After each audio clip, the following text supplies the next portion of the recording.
Good morning, Rise and Freedom. I'm Austin Peterson. You're watching and listening to the Wake Up America show at wakeupAmericaShow.com. We're glad and grateful to have you here. Today is Freedom Family Friday, which means that my lovely wife, Stephanie Peterson, is joining us in studio. How you doing, Stephanie? Doing okay. Nice to see you. Today is Friday the 13th in the month of October. I know. It's kind of a freaky day. We had a cat walk by our door last night. A black cat walked by our door last night. So we've had a black cat cross our path, and it is also the Islamic day of Derka Muhammad Jihad. If you're just joining in the Wake Up America show for the very first time today, do us a favor, click that like button and subscribe to the channel. We'd love to have you come back and join us every Monday through Friday from 7 to 9 a.m. Central Time. The Wake Up America show streams live to you. Come back and join us, make some friends, stick around, and let's get the show on the road. All right, well, the conflict between Israel and Hamas could spread to cities worldwide as a former Hamas chief called for a day of jihad by Muslim communities. Khaled Mashal designated today, October the 13th, as a day of jihad, asking Muslims to take to the streets and deliver a message of anger in support of Palestinians. The violence has already begun with one confirmed report of a brutal attack. I am going to play this clip right now, and just FYI, for those who are squeamish, you might want to look away. Take a look at this. This is an Israeli diplomat. In China, right? In China, on the streets of Beijing. So an Israeli diplomat being stabbed to death in the streets of Beijing, China. My goodness. This was not an idle threat. I remember being in China in 2005, and I don't think I saw any Middle Eastern people when I was there. Well, Beijing is the capital of China, so they've got diplomats and they've got government workers there. Yeah. So, because it's quite homogenous in China. And today we've got for you on the show today, we're obviously going to be covering the news as it's breaking around the world. We do want to invite our listeners, of course, to not give in to fear. Do not let the terrorists win and distract you or stop you from doing what you might do normally. At least I'm of the opinion of such, but that's, of course, because it's hard for me to do as a woman and a Jewish woman at that. Yeah, we're going to talk about your thoughts on this conflict, Stephanie, in just a few minutes. Not Yoda saying my audio gain is just a little bit low. Is it my mic or is it Stephanie's mic that's too low? Let me know. Who is it? Let me know. Let us know which one is too low for you. We saw this video yesterday that kind of made us laugh. We're going to try and lighten it up a little bit this morning. You got to laugh at the absurdity. This one, 81 million gun owners in America looking at the day of jihad. Take a look at this and listen to this. Yeah. Definitely concerns me a little bit, you know what I mean? But, you know, I pack that thing too. So you come around this way, you will get caught. Definitely concerns me a little bit, you know what I mean? But, you know, I pack that thing too. So you come around this way, you will get caught. This guy's just like, it's just another day in my normal life. Come on over. I'm ready. So you come around here, you might get cut. Days like today, though, really do make Americans celebrate the Second Amendment, don't they? Can we give it up for the Second Amendment, people? So, but these terrorists, aren't they mostly using knives? To a large degree, but you know what? Yeah. Let them bring a knife to a gunfight. That's what I'm saying. That's here. Right. Yeah, that's right. For sure. Ahow319 says Trey Stone, Matt Parker, and Austin Peterson are national treasures and must be protected at all costs. I would agree with that. Now, I've actually been really looking forward to having you on the show all week, Stephanie, because we've been talking about the Israel-Hamas conflict, and you've been, you saw me doing a debate on Elijah Schaffer's show the other day, his slightly offensive show with apparently Keith Woods, I guess is his name. Keith Woods, and he's in Ireland. He's an Irish nationalist, he calls himself, and he was there bemoaning the plight of the Palestinians and there to defend the terror attacks on Israeli babies and to, of course, induce fear and loathing in all of the thinking, rational, and free world.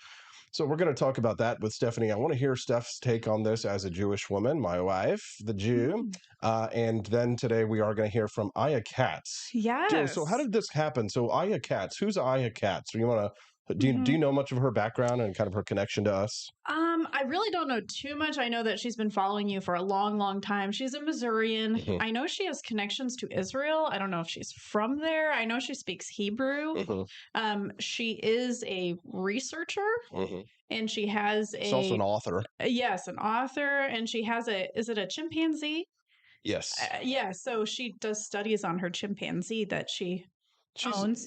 She's a lovely lady, a libertarian like us. She's a very Jewish interesting person. She She's says very smart. her father wrote a book about the conflict between the Jews and the Muslims, or ISIS, or not ISIS, but Hamas and Israel. And she's got what she says is a very unique point of view on this. Right. So she asked to I'm come really on. curious to hear what this point of view is. So we're going to hear from Katz this morning at 7:30 a.m. Central Time. She'll be streaming into us live via Zoom, and we'll get to hear her take, which will be unique on this one. You can also have your voice heard on the show today as well, anytime, night or day. You can text the Wake Up America show at 573-319-1586. Again, the text lines are open at 573-319-1586. If you want to text us in your thoughts on what's happening around the world. Quest Fanning is asking the question, is Jason Voorhees a jihadist? What? I have no effing clue. Wait, what? Isn't he like an American guy? Who's white? Jason Voorhees. Stephanie, you just literally watched Friday the 13th the other day. Yeah. Yeah, Jason Voorhees was the little boy in Friday the 13th, the killer. Kill her, mommy. Kill her, mommy. Kill her. I didn't know that was his name. Kill her. Get her, mommy. Get her. Yes, I do remember that boy. Yes, but you didn't know his name was Jason Voorhees. No, I think of Lark Voorhees from Saved by the Bell. Are they related? Because she's black. No, so. No, they're not related. Anyways, if you like I said, if you'd like to text the show today, you can let us know what's on your mind at 573-319-1586. So I guess, Stephanie, I'm just going to give you the floor for like a minute or two and just get your take to this, because we haven't heard from you all week on this conflict. And you know, as my wife, as a Jewish woman, I imagine you have a lot to say. So take it away. During that debate, even the other day, people were writing in the chat, like, is your wife Jewish? Is she culturally Jewish? Is she religious? Blah, blah, blah. So, I mean, I'll tell you firsthand here, this is my real perspective. I was raised Jewish, mostly secular. I did go to synagogue. I celebrated most of the major holidays, Hanukkah, Passover, the high holidays. But now I'm just more culturally Jewish. So I like matzo ball soup. I like latkes. So yeah, it's like religious wise, I'm not so much into that. But neither one of us are religious. But we still, I was just excited to celebrate a new holiday when we got married, and you know, we decided to light the candle, the menorahs, and celebrate Hanukkah because you know, I actually, I'm not like saying this like to be rude or anything, but I think I probably knew a little bit more about Jewish history than you did. Oh, absolutely. And that's because of my background as a Christian. I always find it fascinating that that Christians, in reading the Bible so frequently and being so biblical focused, they frequently know more about the Jews than the Jews know about themselves. Well, I wouldn't say that for every Jew. No, not for every. Me. But if they're Orthodox, probably not, right? But the thing is that I find, and this is one of the reasons why I really appreciate Jewish culture to an extent, is because the Jews are secular, largely. I mean, my sister's not. She's been to Israel at least 3 times. Yeah. So. You know, as I'm talking about it right now, I mean, I'm definitely feeling anxiety inside. You know, this is very scary for me, which I didn't expect to feel, you know, as I'm talking about this. I mean, I am scared. I'm scared of terrorists. I remember when the Arab-Israeli conflict was going on when I was in middle school. Which is the plagiarism of I was very scared of terrorists. And I'm one of those people where I avoid places because of that. We did read today that a Jewish school in New York City has announced that they are going to close their classes today. So they won't be holding classes today, which It might be the right idea. I think so. Back where I'm from in West Bloomfield, Michigan, I mean, it's a huge Jewish area. In Michigan, there's a lot of Jews, especially in Oak Park, Michigan. There's also a lot of Middle Eastern people in Dearborn, Michigan. Yep. So I'm really thankful I'm not in Michigan today, because I know there's probably going to be a lot of people protesting. But here in Missouri, I feel pretty safe because it's mostly white people. Racist. Are Jews white people? Diversity. Are Jews a race? We'll talk about that in just a moment. We do have some really good, interesting comments that we're getting this morning. American Sun 76. First time I've seen him here on the stream. Good morning. Thankful to have you here. He says that he lived in New York City and he learned everything firsthand. That was kind of the same thing with me. Like everything that I had known about Jews was from secondhand and thirdhand knowledge through the Bible and from what I had learned just intellectually, because obviously when I grew up in Peculiar, Missouri, there were no Jews in Peculiar, Missouri. I mean, there are some in Kansas City and things like that, but at least I didn't come into contact with any Jewish people growing up here on a farm in Missouri. However, when I moved to New York City, like American Sun 76, I learned a lot about Jews. I had Jewish friends. And when I worked at FAO Schwartz, I came into contact with the Orthodox community for the first time. And it was interesting because, the unorthodox Jews, being more liberal, like ourselves, right, more freedom-minded, were delightful, and I learned a lot about Jewish culture and food and history, and from that, I even had a couple of Jewish girlfriends. But then I also ran into the Orthodox Jewish community, the Hasidic community, and I will say that was an overwhelmingly negative experience. And it was interesting because in the debate the other night with Keith Woods on the show with Elijah Schaffer, he was mentioning all of the terrible things, the behavior by people in Israel, how they treated Christians and how they spit at Christians who were walking down the street. Oh, do they? The Orthodox do, right? So, but he didn't differentiate between the Orthodox and the unorthodox, right? Any extreme version of any religion can get a little bit crazy, for sure. Yeah, for sure. But here's the big difference. Here's the big difference between the Orthodox Jewish community and the Orthodox Muslim community. The Orthodox Jewish community isn't planning on blowing up the world today. The Orthodox Islamic community today have declared a day of jihad, and not just against people. Like American libertarians can both sides all they want, or try and claim some kind of moral equivalence between Israel and Hamas. They can do that all they want, but Hamas would murder you just as much as they would murder anybody, an Israeli Jew, if they would. They would kill you as much as they would kill the Jew. Because I found that fascinating. The Zionists and the Americans, that's who they're targeting today? Zionists and Americans, yes. They want to kill us just as much as they want to kill they call us the kuffar. Yeah, I've never heard that term before. It's basically like the N-word for Muslims against for non-believers, right? It's like a cracker. Kind of like a cracker, right? It's like the N-word, right? So now Ilmerica, he has a different view. He says he had a great experience with the Hasidics.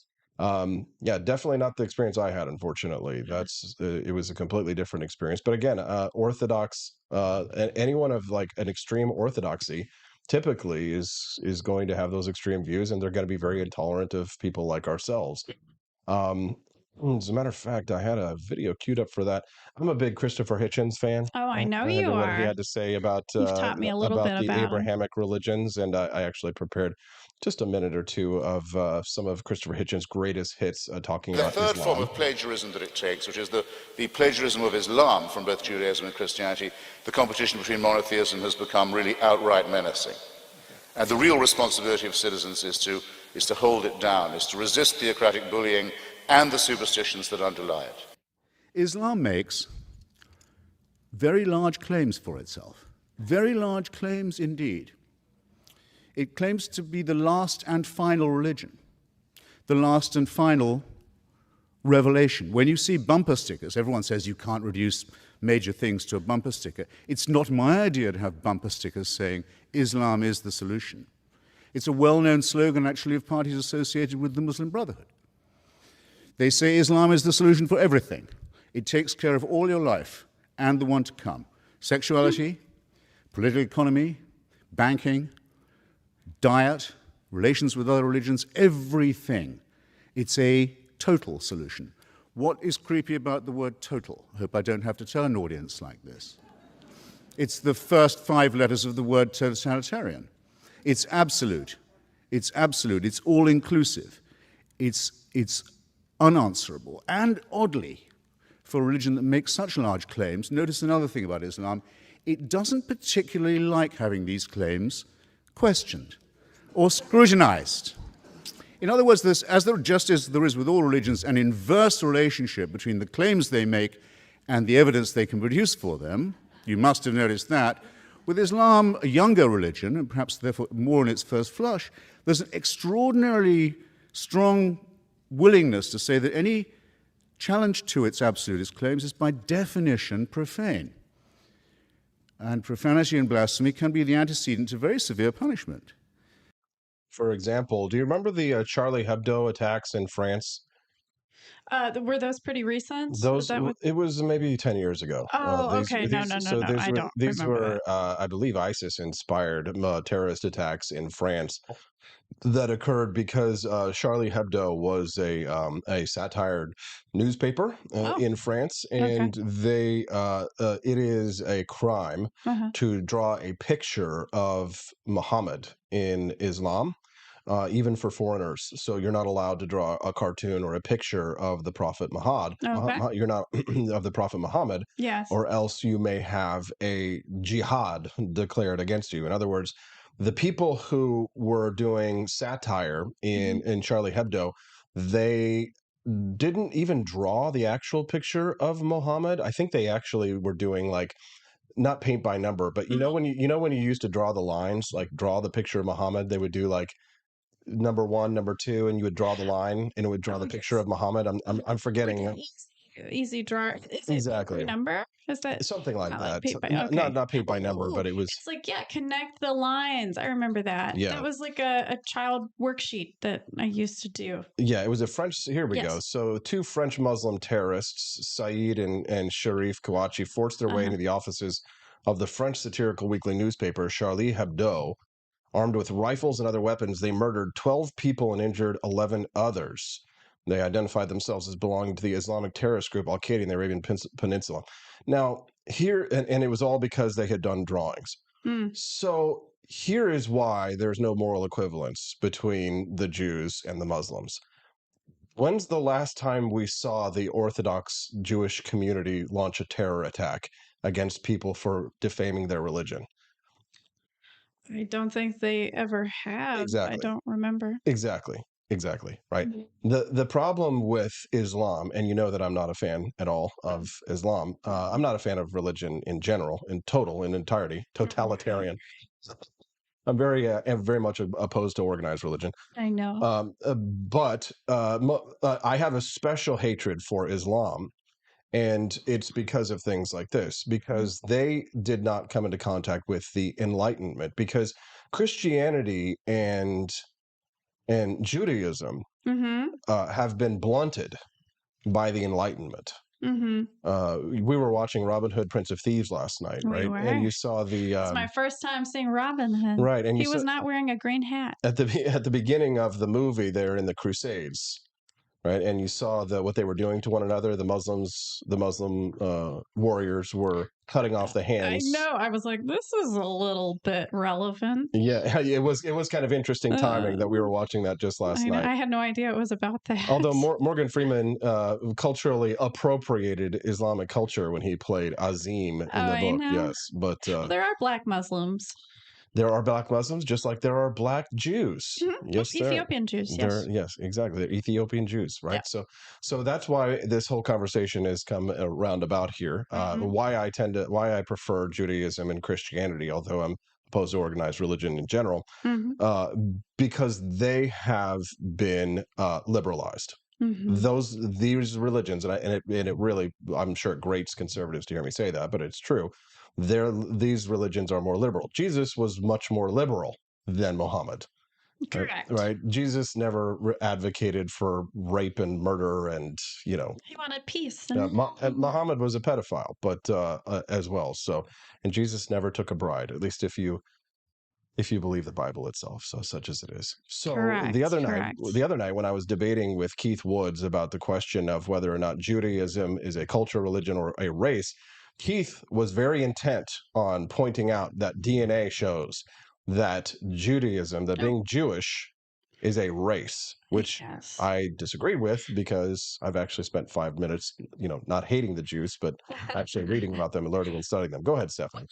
Actually was doing some research on this because I was trying to understand what race is. And I actually read that race and ethnicity don't show up at the genetic level. And that was from National Geographic. I mean, also McGill University, race is a real concept that we use as social beings. As for whether race can be found in our genes, the answer is no. So it's not genetic at all. Yes, Tay-Sachs is something that us Jews can get. It's some sort of a disease. But I think you brought this up in your debate. It's because of the inbreeding that was happening. And we're all from Europe, mostly. At least Ashkenazis Jews are from Europe, right? Yeah, Sephardic Jews are more from are they from the South America? Right. Yes. And here's like somebody the Middle East. They're more dark skinned. Somebody mentioned the other day a really good point that I'll kind of summarize here as well. When it comes to the question of whether Judaism is a race, if anything that you can convert to is not a race. So if I were to become Jewish, if I were to accept Judaism, go to a rabbi and convert, would that change my race? Would I be a different race? No. Right. No. Right. So you can't convert to something that's a new race. Right. But inherently, I guess if you're born Jewish, right, then it's like, does that make you a race? Personally, I don't think so. I don't know. What do you all think? I mean, I think I'm pretty pasty white, to be quite honest. Are Jews white? That's another question, right? So we'll get into that in a moment. Well, I was looking on like the different races, and they pair together white and European. So I am European. I'm from Russia and Poland. That's where my great-grandparents were from. So that's why I look like how I do. Now, there are people that comment on my nose. They say it's a little bit bigger. It is a little Jewish. So it's like, does that make me a race? Because race, I guess race is determined by characteristics that you have also. You know what the funny thing is that like really it's just telling you sort of like regionally where like your ancestors mixed, like to a large part. Like when you really look at things on a meta level, like we're all really just one race essentially, right? The human race. Right. If we were really like if we were really that far apart, it would be more difficult for us to breed. But because we're all part of the human race, we can all breed with one another. And I fucking hate how race obsessed people are anyway. Like who gives a shit what race you are? You know who gives a shit is racists. Racists really care about that stuff. Yeah. Like that Keith Woods character that I was debating the other night. It was so fascinating because he was so what's fascinating too is with the Hitlerites is how like you'll have the Rashida Tlaib factions of the Democratic Party who are, free Palestine, we know free Palestine. Oh, Hamas is just doing what they can to defend themselves. And then you'll have like the Groypers and the Nazis and like the anti-Semites and the Nick Fuentes characters who are like, yeah, I agree with Rashida Tlaib and Alexandria Ocasio-Cortez. But it makes sense. It makes sense because you probably don't know that there were Palestinian Arabs who fought for Hitler in World War II. Oh, wow. Yeah. So he liked them?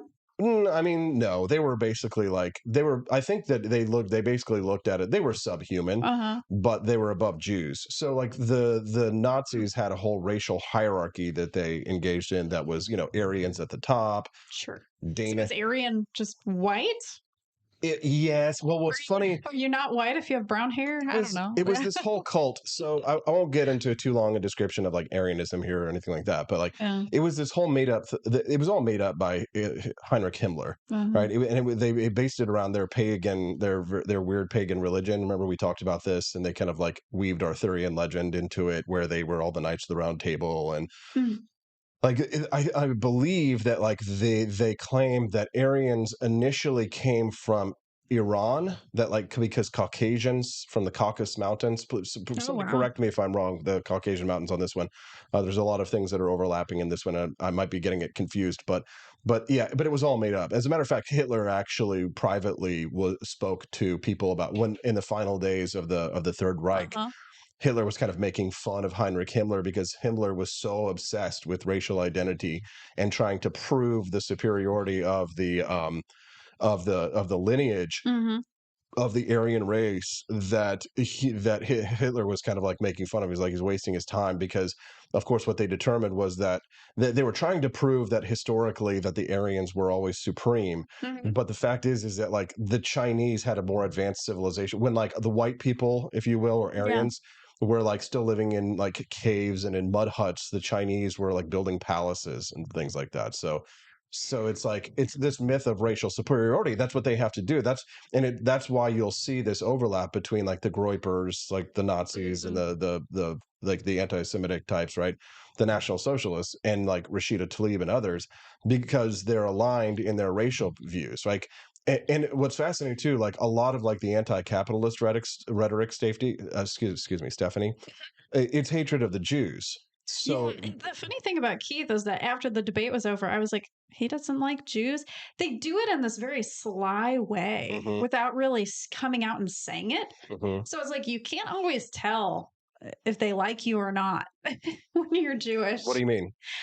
I just felt like he wasn't like completely direct at being like, I don't like Jews. You know, they don't really say that. I mean, at some point I was like, if I had enough time, then I would have just basically said like, these are a lot of complex rationalizations and justifications for you just saying that you don't like Jews, because I know that they don't like Muslims either, because Christian nationalists are not fans of Muslims, but they're kind of like an enemy of my enemy is my friend, right? The Nazis always see Jews as like the biggest enemy of course, National Socialism as well. And that's why Nazis and hard right people who are like Groypers and others, they don't really support, most of them, free markets.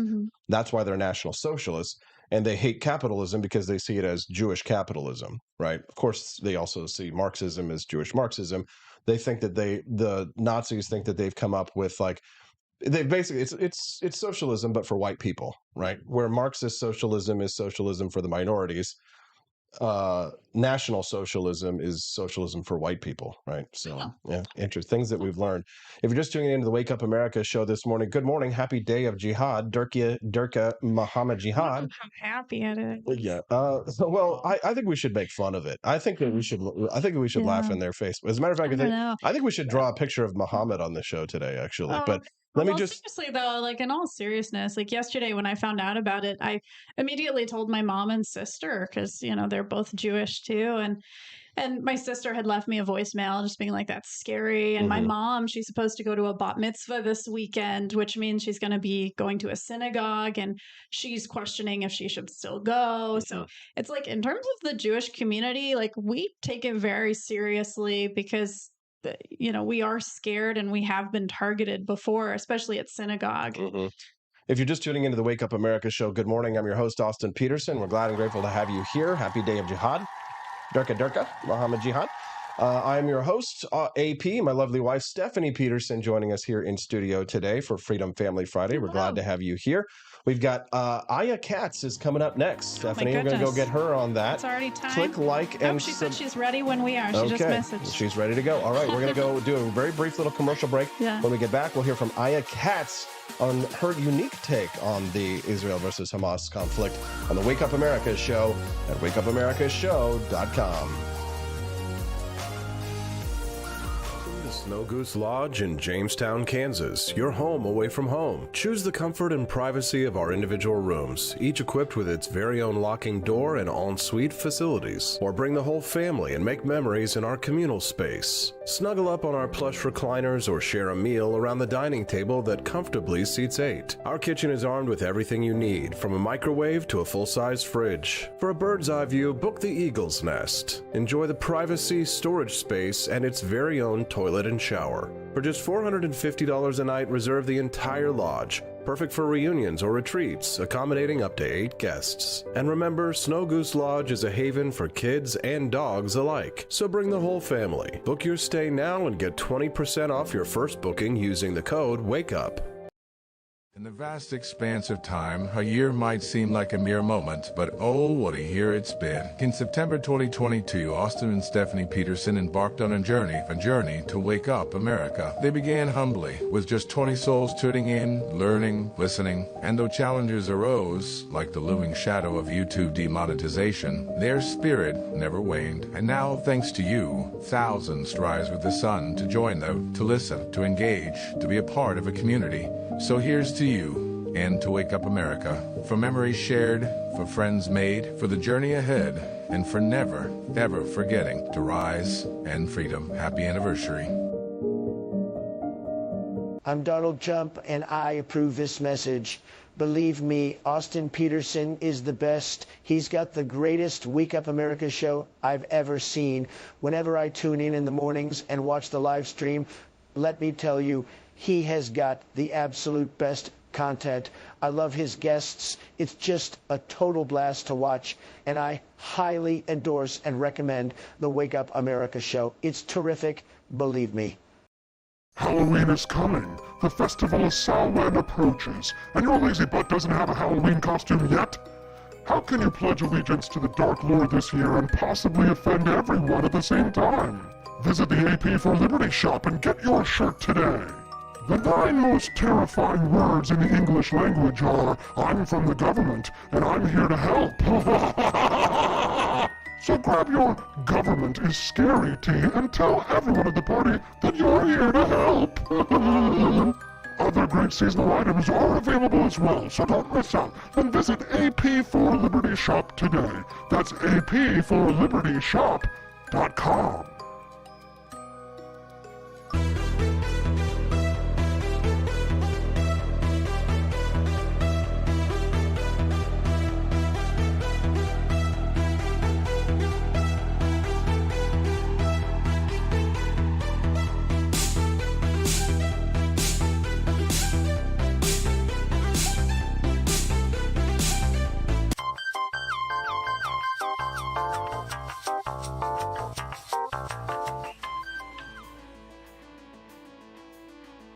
Good morning, Rise and Freedom. I'm Austin Peterson. You're watching and listening to the Wake Up America show at wakeupAmericaShow.com. Happy Friday the 13th. Ooh, kind of spooky. It's Freedom Family Friday, though. We've given you a reason to smile. I brought my smoking hot redheaded libertarian wife joining us today, Stephanie Peterson. Nice to see you. If you're enjoying the content today, don't forget to click that like button and subscribe to the channel. The Wake Up America show streams live to you every Monday through Friday from 7 a.m. to 9 a.m. Central Time. We'd be glad and grateful to have you come and join us, make some friends, drink some coffee, and have some fun. All right. Well, happy Muhammad Derka Islamic Day of Jihad, if you will. Yeah, we're making fun of him today because we believe in free speech here on this show. American Jews, though, from different parts of the United States are as committed as ever to their faith, affirming they will not allow a call for global protests against Israel from the former leader of Hamas to disrupt their schools or synagogues. This week, Khaled Mashal, the former chief of Hamas's political bureau, called for Muslims across the world to head to the streets on Friday and protest in support of Palestinians and for neighboring countries to join the battle against Israel. He says we must head to the squares and streets of the Arab and Islamic world on Friday. But, of course, there are Muslims all over the world. This morning, confirmed reports that an Israeli diplomat was stabbed by an Arab Muslim on the streets of Beijing, China. So Americans are encouraged today, of course, to stay strapped. Just get clapped. All right, joining us now to talk about her very unique worldview on these things is an old friend of myself and a new friend of Stephanie. She was a supporter of my libertarian presidential campaign in 2016 and my U.S. Senate run in 2018. She says her father has written a book about the conflict between the Jews and the Muslim world. She describes herself an Israeli, but not a Jew. Says that she has a very interesting point of view to share with us right now. Her name is Aya Katz, fellow Missourian as well. Good morning, Aya. Good morning, Austin, and good morning, Stephanie. And yeah, so basically, the book that my father wrote, and he died in the year 2000, this came out in 1999, is called Israel, the Two Halves of the Nation. Wow. Aya, before we get into the book, can I ask you, would you mind just, first of all, would you mind just kind of responding to the terror attacks that Hamas initiated against Israel, southern Israel, this last weekend? Just give us your take on that first. Well, obviously, those were barbaric attacks. I don't really understand how anyone could support this kind of action by anybody, regardless against whom. These were children being killed, grandmothers, concert goers being slaughtered. Uh, I I love Israel. I want Israel to do well. My opinion about all of this is, on the one hand, I believe in a strong, I'm not a pacifist. I do believe in a strong defense, and sometimes requires offense.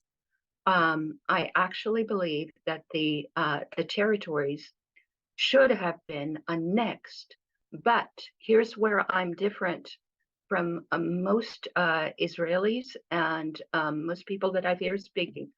I believe that the people of the land, and I don't think Hamas is the people of the land. Okay, I think in a sense it's a foreign uh, force that has come in there, and it stands for Islam and not for the people.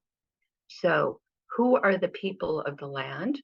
They are the people who remained in the land of Israel when the others were exiled during the various conquests. So, as you may understand, when a country is conquered, in the ancient world, and if you've studied your Roman history and so forth, and I know Roman history is a big subject right now among yes. libertarians. The people who get exiled are the upper classes, and the lower classes remain where they are, and they accept the rule of the conqueror. So anyway, when the Zionists came to the land that was called Palestine, well, first Syria, it was Palestina. yeah, it was before that. Before the British.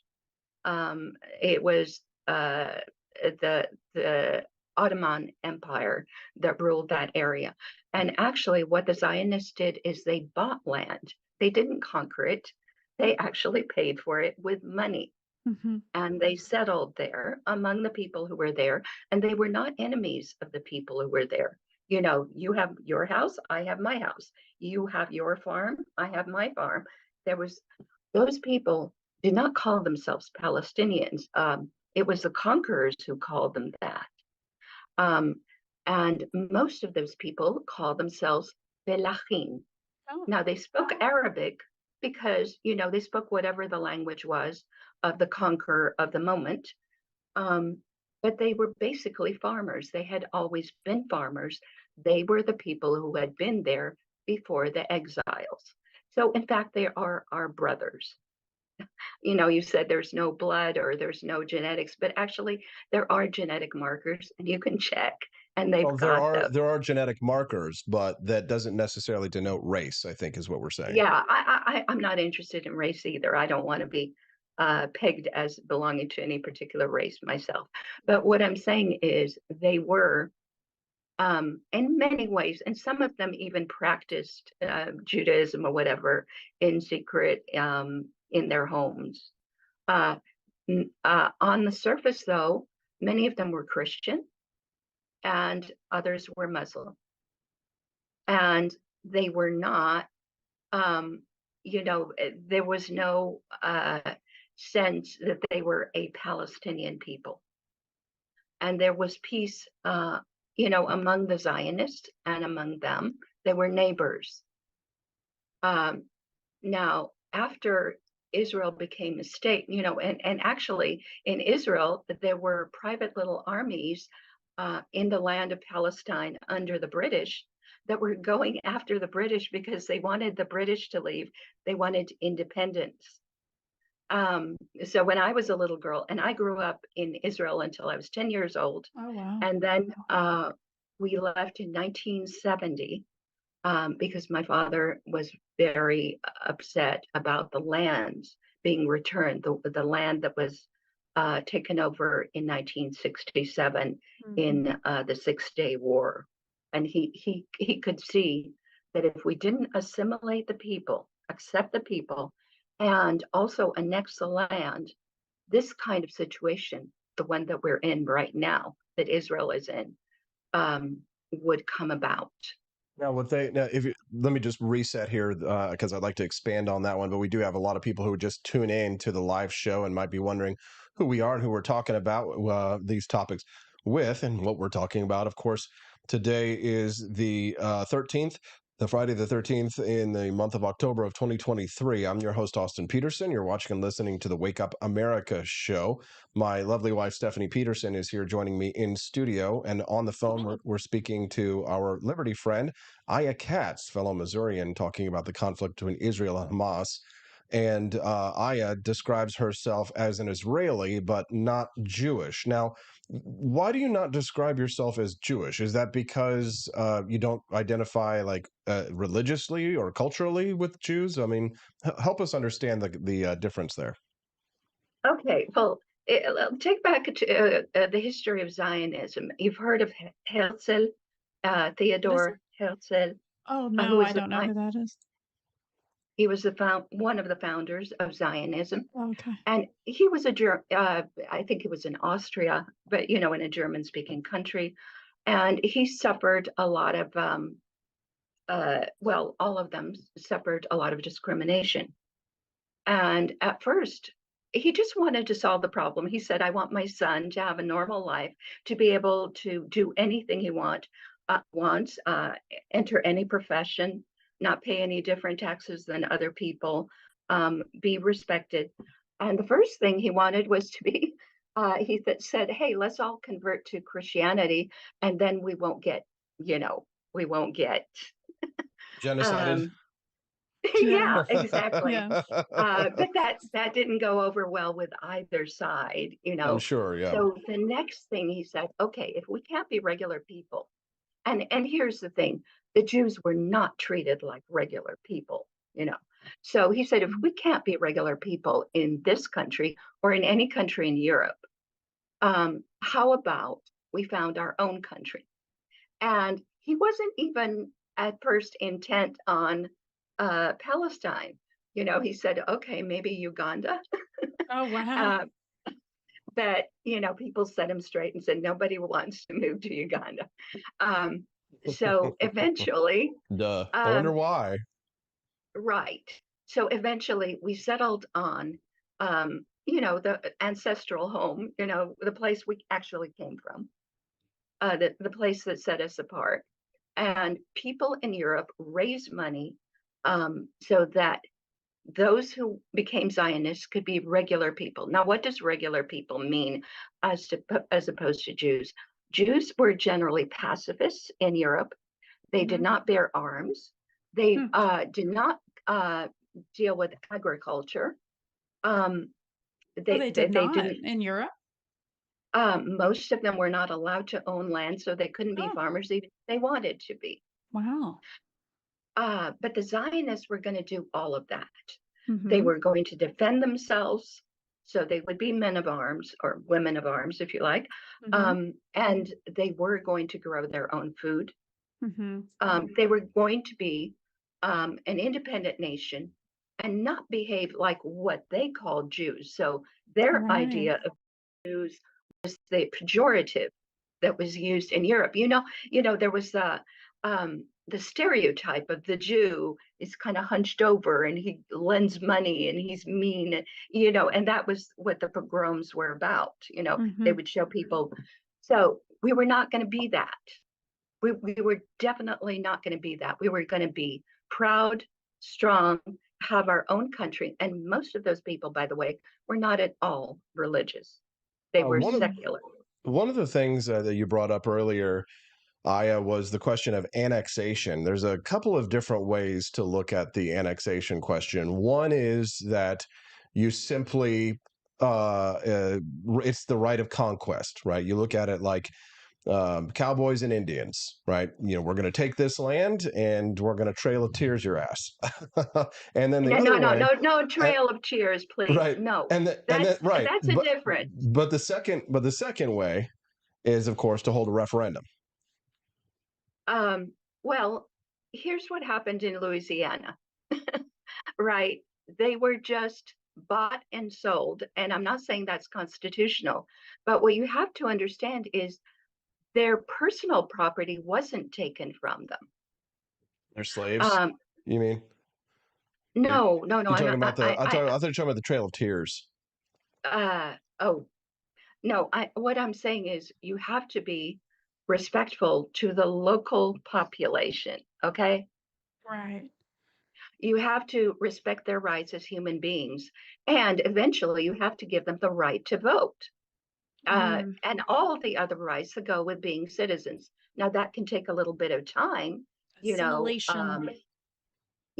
but exactly. But so if you what look kind at of the process? example, But I mean, what kind of process of annexation do you think that Israel could undergo when it comes to the Gaza Strip? Because you can't allow those kinds of living conditions to continue. Because one, it's a security threat to yourself, and two, the Palestinians who live there in the well, you Gaza have to Strip. get rid of, you have to Yeah, get rid of Hamas, but there are regular people. They're just regular people who want to live their lives.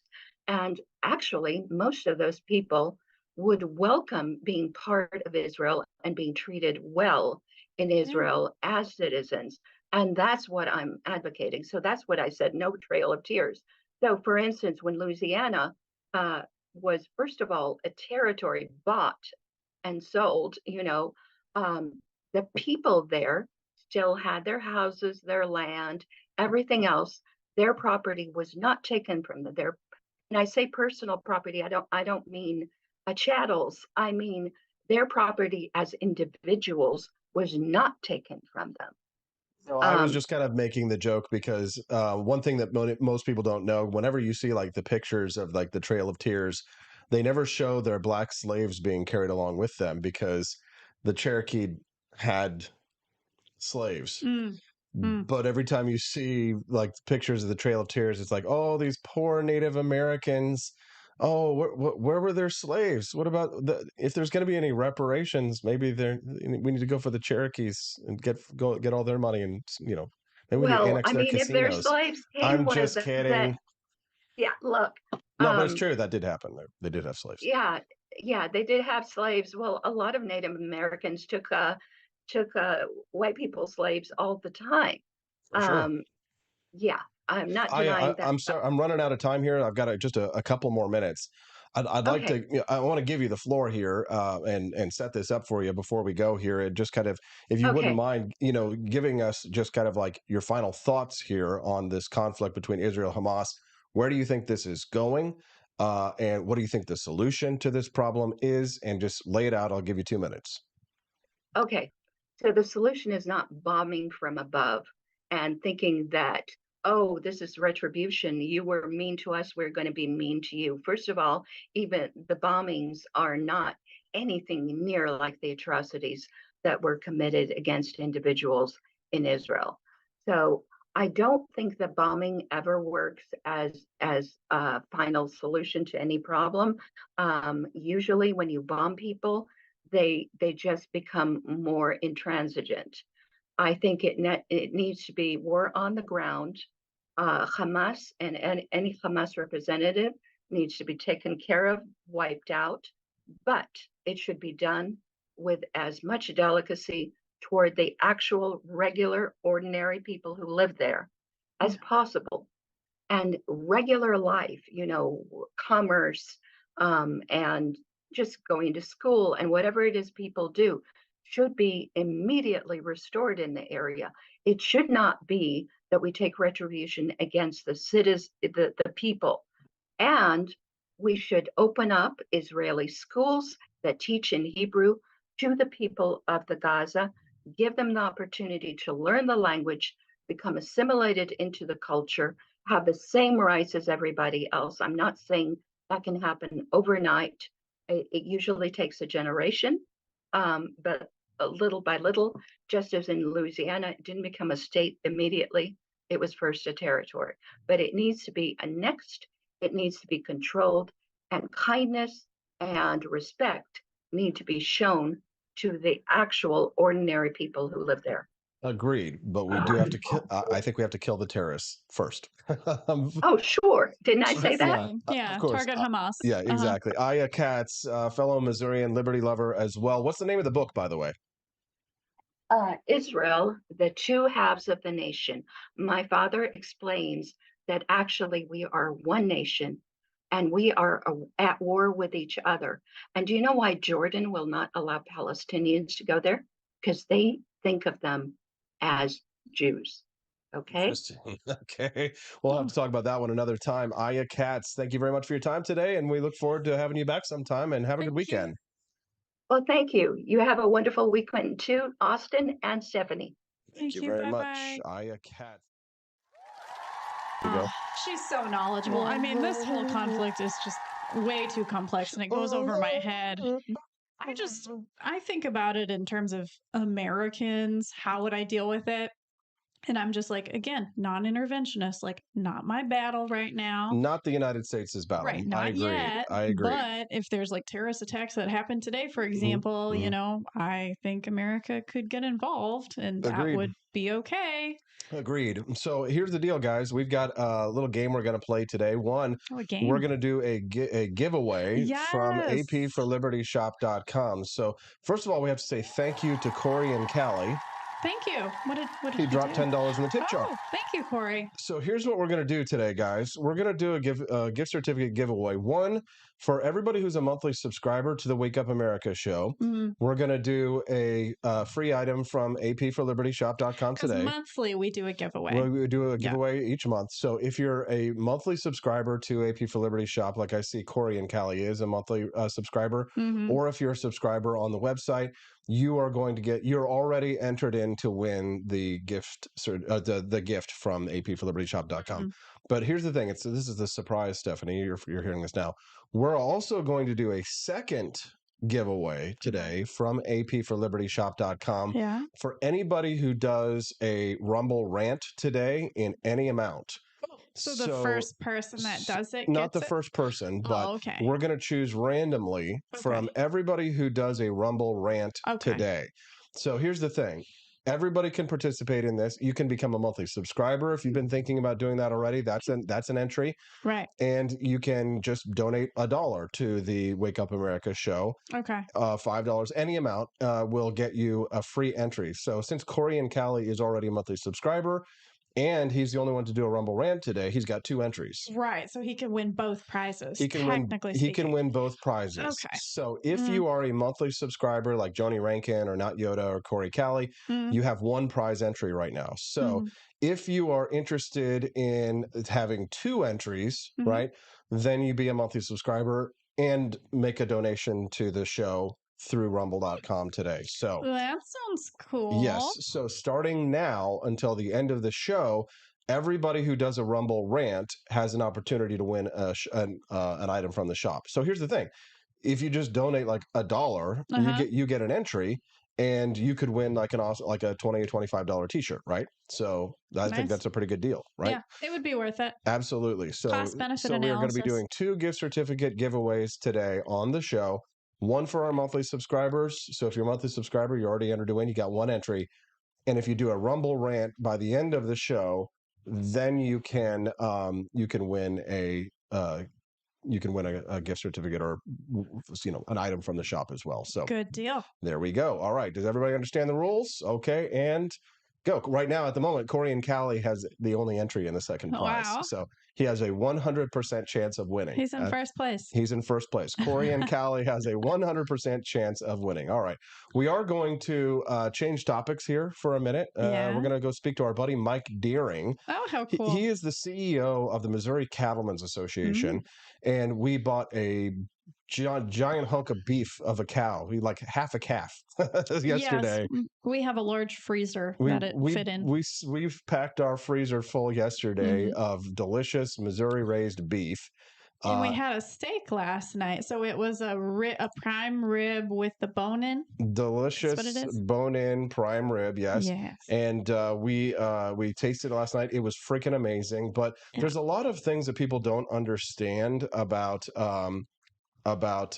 like vaccines in beef and the whole organic movement. The whole organic movement. Don't use hormones in beef and all this kind of stuff. Yeah. And it used to be kind of like a lefty thing, right? GMOs and all that kind of stuff, like kind of a hippie lefty thing. Yeah. But now it's kind of like a right-wing thing to be like anti-vax, but not like COVID. We're talking about anti-vaccines for cows. So we're going to hear from Mike Deering, the head of the Missouri Cattlemen's Association, and we'll talk to him about his delicious beef as well. When we get back, it's going to be a great show. Stick around. We'll be right back. Remember, not Yoda, who's got an entry. So he's got two entries at this time. 50-50 chance of winning a free item from the gift certificate from the shop, right? There you go.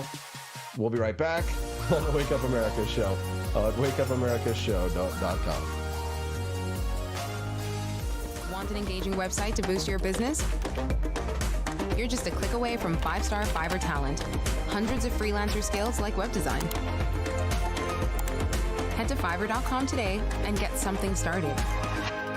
American conservatism is distinct, like America is distinct from the United Kingdom. American conservatism's roots comes out of the Wild West, out of pioneerism. The difference between American conservatives and European conservatives is that Americans are cowboys. We are that God, guns, gold, and girls. It's wild here, and we should stay that way. We shouldn't allow a European version of conservatism to come and infect us here. We like it wide open spaces here, deep in the heart of Texas and all that.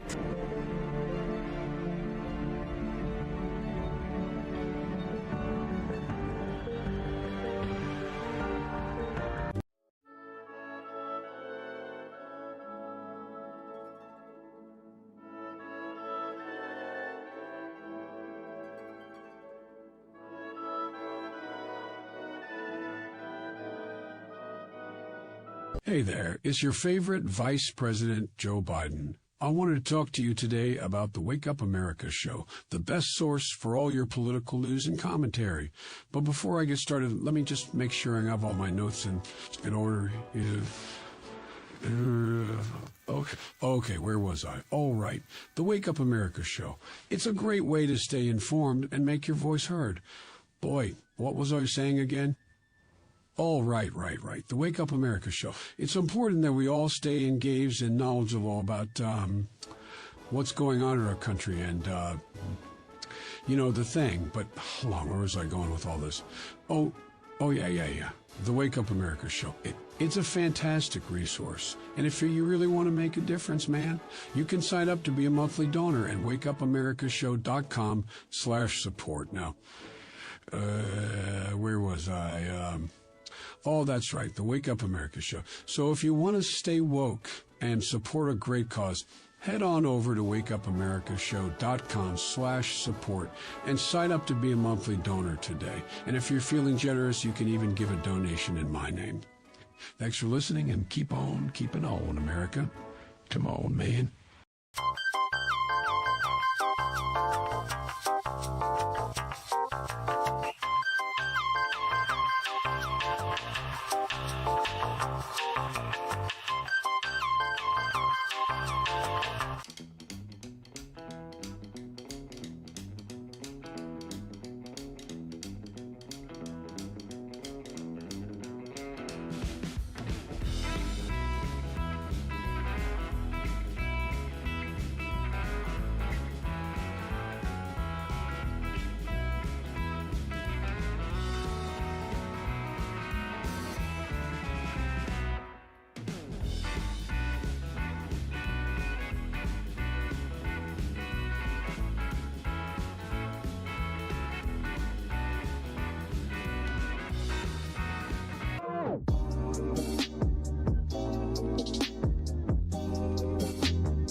George, thank Thank you for watching the Wake Up America show with my dad. Today, I'd like to share with you 3 reasons why you should visit Dad's online store at apforlibertyshop.com. Number 1, you can get exclusive freedom-loving merch designed by AP himself or me mum, Steffi. Liberty Laura has made some designs as well, and blimey, they are great. Number 2, most of these products are so wicked that they aren't even allowed to be advertised on Facebook or Instagram. Modern machine guns and a proper keychain. Plus, our Grover Cleveland t-shirt is so spicy apparently that leftists on Facebook specifically banned it from appearing on the website. Number 3, you're supporting liberty lovers just like you. Spend your money where you earn it, and you help me Pops build a community that supports what you believe. Bloody hell, this commercial is running too long. Gotta run. Bye now. Don't forget to visit apforlibertyshop.com. That's apforlibertyshop.com.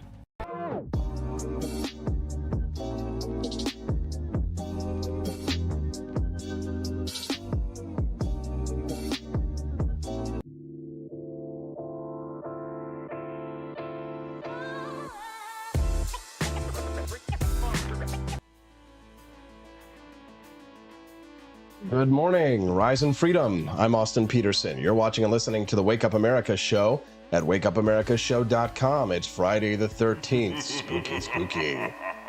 Freedom Family Friday, though, means that my lovely wife, Stephanie Peterson, is joining us in studio. What's up, Steffi? Good morning. Steffi P.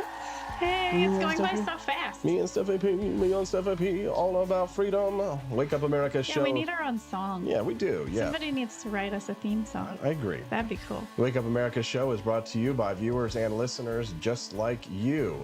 You can send us a text today at 573-319-1586. Again, you can text the show and let us know what's on your mind at 573-319-1586. All right. Well, we've been talking a lot about organic food and GMOs and what's healthy food and what's not healthy food. My wife and I, it's kind of a big topic of conversation that we have. I was a vegetarian for 10 years up until recent. She was a vegetarian. And then last night when we sat down to enjoy these 2 delicious giant bone-in ribeyes, what did you say, Stephanie? Well, I definitely was not a vegetarian. Oh, I said I'm glad I'm not a vegetarian. She's not a vegetarian because you would have had to eat your crummy Beyond Meat or something like that. Meat. I used to eat, fake chicken. Fake chicken and all that stuff. Beef tips. You still do sometimes, right? But the Impossible Burger. Impossible Burger, all that kind of stuff. Yes. Well, maybe those Impossible Burgers are bad because they've got chemicals. I think they are. I think real beef is safer for sure. Real beef, I think, probably safer, but I mean, just because something says it's got chemicals in it, does that necessarily mean it's a bad thing? What about are chemicals? What about the chemicals and hormones that they put in the beef? What about the chemicals in the vaccines that they put and they give the cows autism and then they go on a zombie attack and then all of a sudden cows are doing math and solving all the problems, the conflicts between Israel and Hamas? All right, Austin, it's clear that you're ignorant and don't know what the hell you're talking about. Maybe we can get an expert in here, Stephanie? Yes. All right, I'm so excited to talk to him. Let's do it. How about the CEO of the Missouri Cattlemen's Association and the owner of Nature's Plow who supplied us with those delicious bone-in ribeyes? He's joining us right now, another Missouri man himself, Mike Deering. Good morning, Mike. Good morning. How are you, sir? Doing good, Mike. Thanks so much for joining us on the show today. Absolutely. All right, so talk to us a little bit, Mike, about some of the things. If you could help us to let's kill some sacred cows. Okay.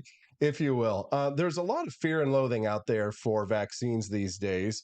It used to be kind of a thing amongst the left, right? That you get a lot of crunchy granola, vegan lefty types who'd be like, oh, hey, we don't want to have vaccines and all natural, organic. All natural, organic measles, right? It's kind of become like an issue over here with us, kind of our right-wingers and Republicans, not just for humans, but when it comes to beef. There's kind of a lot of aversion to beef that has vaccines, but plenty of perfectly preventable diseases happen to cows that aren't vaccinated. Do you want to talk to us about this a little bit? Yeah, absolutely. I mean, you kind of nailed it. It used to be the far left is who we were battling when it came to being anti anything technology, when it comes to vaccines, when it comes to corn, soybeans, genetically modified organisms, which I argue have been genetically modified since the Native Americans developed corn, since they've been crossbreeding, but whatever. We've been arguing that, but now you have this sect of people on the very far right who are rightfully, by the way, skeptical of vaccines in humans, but somehow now thinking that if you vaccinate animals, take good care of your animals, that can be given to humans through beef, which is scientifically absolutely asinine and impossible to do, because regardless of the vaccine technology, those vaccines are digested. There's a withdrawal period and no trace within beef at all, or any kind of meat for that matter. And so, cattle producers, livestock producers in general, have been trying to get to the point to where we're preconditioning our livestock, giving 2 rounds of vaccine to make sure that those animals are healthy. I mean, the beef that you had last night, healthy beef starts with healthy cattle, and it is an animal welfare issue, and it's completely ridiculous to avoid taking care of your animals and giving them vaccines. Well, I wonder if you didn't give them vaccines, what would happen to the cows? What would it look like in terms of the cow industry? Well, yeah, I mean, well, from an economics, let's talk economics. I mean, if cattle producers did not vaccinate their livestock, they would have more death losses. They would have more illnesses. They'd have perfectly healthy animals being slaughtered instead of being developed and live out their lives. So from an economic perspective, it would be devastating. But when you think about the animal too, I mean, would you do that to your kids? Let them be sick and have a totally preventable disease when you could give a vaccine? I mean, I just think, yeah, I mean, from an animal welfare perspective too, it would be allowing your livestock to suffer, which is not the mentality of farm and ranch families. We want to take the best care of our animals that we possibly can. That's why I became a vegetarian, actually, was for animal welfare reasons. And so whenever I eat meat, I always do question the ethics behind it. So can you speak to, in terms of your own company, how are the animals raised? Are they happy? Do they have a great quality of life? Because that's what me as an ex-vegetarian, that's what I still am concerned about. And I still feel bad about. Mike, we want to eat happy cows. We want those cows to be happy before we dance a little. So. They dance a little. Oh, that makes me happy. Thank you so much for saying that. Tiptoe through the tulips. So, in Missouri, I'll talk not just about our farm, but in Missouri, is a cow-calf state, meaning that we raise cows and then raise calves, and then most of those calves, most of the values exported to feeder states like Texas, Oklahoma, and out west.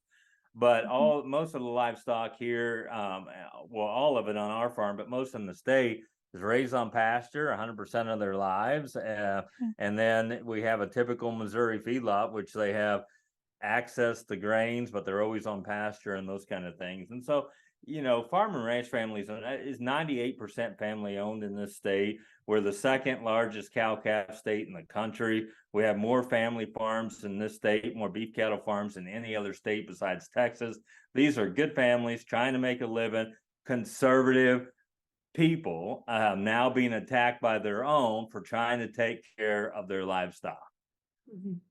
If you're just tuning into the Wake Up America show, good morning. I'm your host, Austin Peterson. I'm here with my lovely wife, Stephanie Peterson, and we're speaking to Mike Deering. He is the CEO of the Missouri Cattlemen's Association, and he owns a farm that's called Nature's Plow, where we bought ourselves a nice little delicious quarter of beef yesterday. And we also ate some, and it was pretty damn good, I'm going to say. You go ahead, Stephanie. You are raring to go. Just go. I'm really interested in this just because I just eating meat not too long ago. But I guess talk to us about the difference between buying from a store versus buying from a company like yours. What would be the benefit of that? How can you convince people to do that? Well, the beautiful thing is that consumers have choices, and that's why you're not going to hear me condemn organic, grass-fed. You're not going to hear me even condemn vegetarians, although I question your mental state.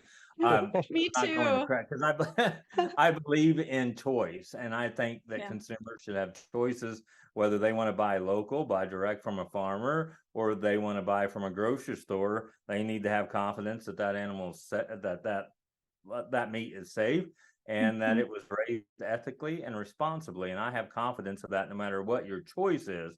Now, buying locally, it's in your own backyard. You know the farmer, you know how it was raised. If you want to come out here and take a look, you're welcome to do so. And so that's the main difference, is you have that interface with the farmer, you have the interface with their operation and their day-to-day activities.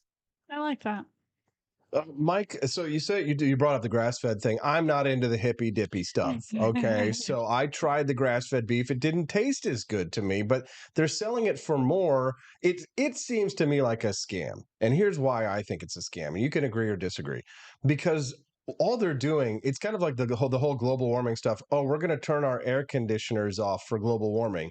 Well, yeah, it's because you want to save money and not have to cool. You want to roast the rest of us. And it's like, it's the same reason why airlines, for example, they want to go slower and the flights are more delayed, because they don't want to burn as much fuel, because they're like, oh, it's global warming and we're trying to say, and actually you're just trying to save money.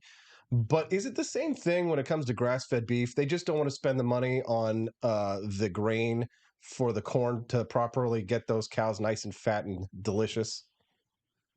You know, maybe for some people, but there really is a demand, and I think that farmers want to meet consumer demand. So there are people that want and prefer grass-fed, and they do charge more for it. But to be fair, if I was doing grass-fed, I'd charge more for it too, because those animals are eating your grass for a lot longer period of time. So you have more of an investment as far as them, on your landscape. So I think it makes sense that they're charging more. As far as the palate, it's not my thing, but if people like it, more power to them. So they really do taste different if very they're grass-fed very versus diplomatic of you. Of course, well, you're the head of the big difference Cattlemen's is it's not as Association. consistent. So with grain-fed, you're going to have a pretty consistent product at the end of the day, no matter where you get it from.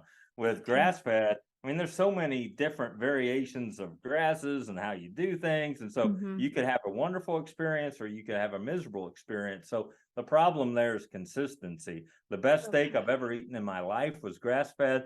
The worst steak I've ever eaten in my life was grass-fed. So well, here's the thing. When it comes to grass-fed, it's cheaper to make a grass-fed cow, right? But it's more expensive to buy. I don't think that's true. Really?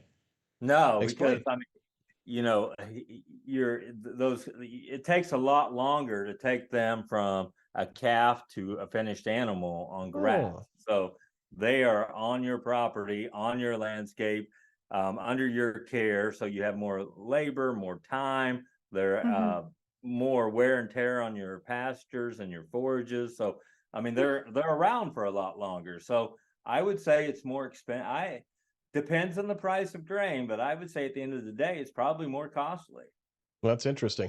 Hey, this is just an interesting little aside, but Mike, have you ever had real Kobe beef? I have, yeah. Where did you get a chance to try that? Oh, I lived out in Washington, D.C. for about a decade, which was a miserable experience, but same. No, I loved my job out there, but yeah, I hated the Beltway living there.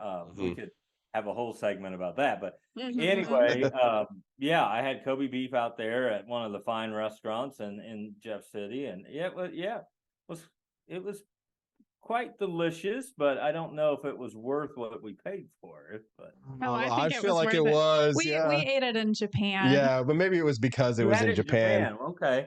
Yeah, yeah, we were in Japan this last February for a vacation, and when we were in Osaka, we found a restaurant that served Kobe beef, and they had like the whole hibachi in front of us. But I mean, the marbling in that was. It was, I mean, dramatically different than a lot of the cows that we see here. I mean, what is, because Wagyu beef is just Japanese beef, right? Kobe is, go ahead. Wagyu is actually a breed of cattle. Okay. Right. But I thought Wagyu just meant Japanese cow. It's a specific breed. We have people in Missouri who raise Wagyu cattle. Yeah. Okay, good to know. But then Kobe beef is specifically from one region in Japan. Correct. Right. Okay. So is there something different about Kobe beef compared to what Americans can Americans compare to Kobe beef? I believe so, but again, it goes all the way back to that what you like. If we all like the same thing, then nobody would be successful, I guess. So it just depends on, a lot of people like super lean beef. They don't like a lot of fat or a lot of marbling. And some people like what you're talking about, the Kobe and that heavy, fatter the better, butter consistency that you're going to find in the Kobe. So yeah, for sure. All right. So let's see. We've hit the vaccines. Oh, you know what we haven't talked about yet, Stephanie? Hormones.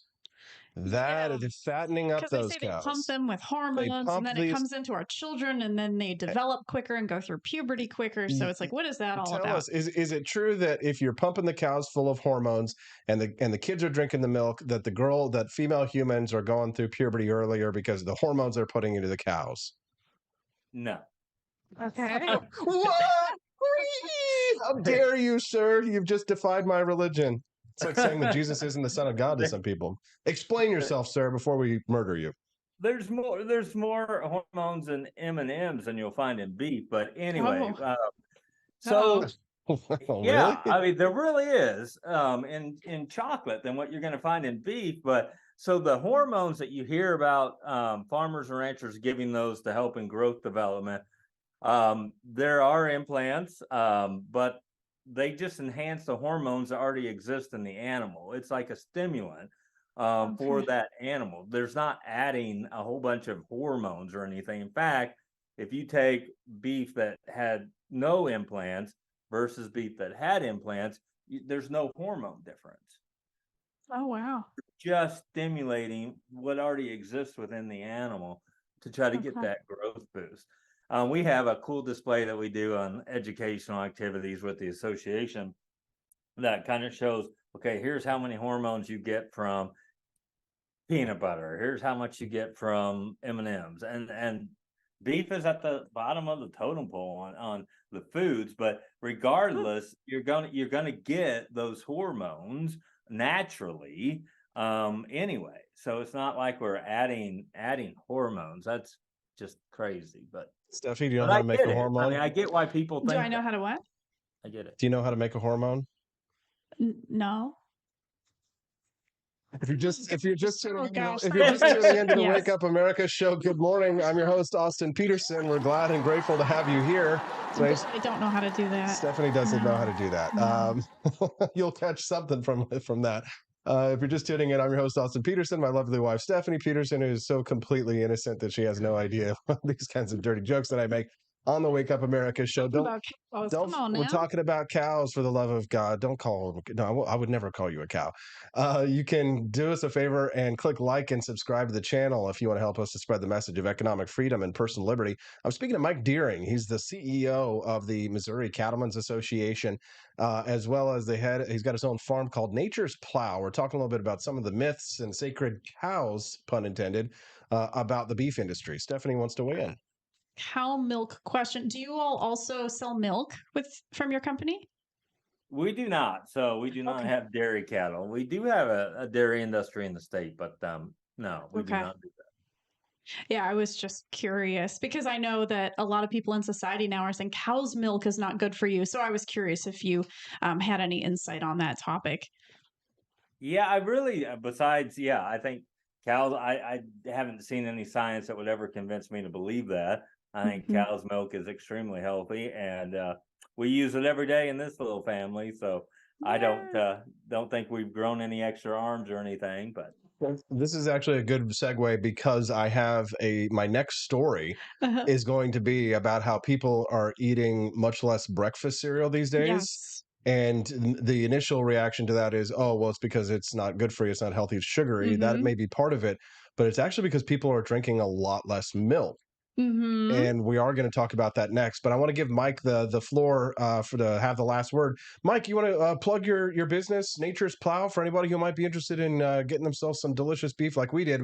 Highly recommend and endorse it. And, we're not being paid to say that. This isn't an advertisement or anything, but I'm just saying that last night we had some incredible steaks from your farm. And so, yes, we are so grateful. Yeah, Thank you definitely. so much. Seal of approval there from the Peterson family. So if you'd like to share with our listeners where they can reach out to you to find out about your beef, lamb, and pork offerings and things like that. That's right. It's not just beef. It's also pork and lamb. Exactly. That's true. Yes. Exactly. And if you want such a Zionist pig. You can check us out at naturesplow.com, but encourage you to get to know depending on where you live, get to know your local cattle producer, get to know your local farmer, and do business with them. There's a lot of farmers throughout the state who sell direct to consumers, raising great products, and get to know them, develop a relationship, check them out.